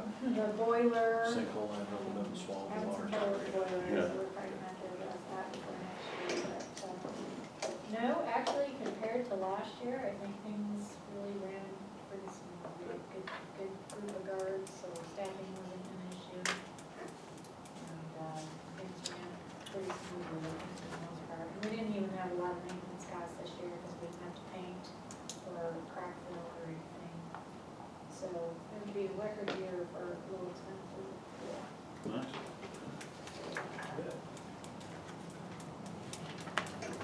Anything else? Want me to find something else? Nope. Meeting adjourned at 7:38. Had we quit- Thanks, everybody. Well, we could probably do it. Have to go down to the fire hall and up there. Yeah, there's these, our air conditioners are this tall, they're pretty tall. All right, and it's not like it's supposed to be at 7th Street. Yeah, maybe, and they always spray the ones along the alley on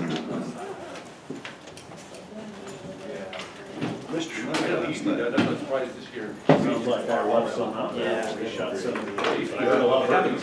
Coach said he had 6 birdies. Yeah, there were, Are you going to the trash for that? there were 11 birdies and 18 holes. Two? Well, in 17 holes, because 2 of them came on number 5. Cody chipped in and Hope ran in a long putt on top. Oh, that's, just so you know that, Yeah. that ordinance book has some crayon Golf yesterday, writing. Yep. Just so you know. 11 birdies. 11 birdies in What were you 18 playing from, the holes. Reds? Yeah, it would have been. Oh, I don't wanna touch it anymore. I actually had When you 3. get the- Wow. when Cody the had garbage 6. truck's operational, Doug had and 1 detail and, walk yeah, behind Main That's a Street. lot. yeah, oh, We'll that is. probably move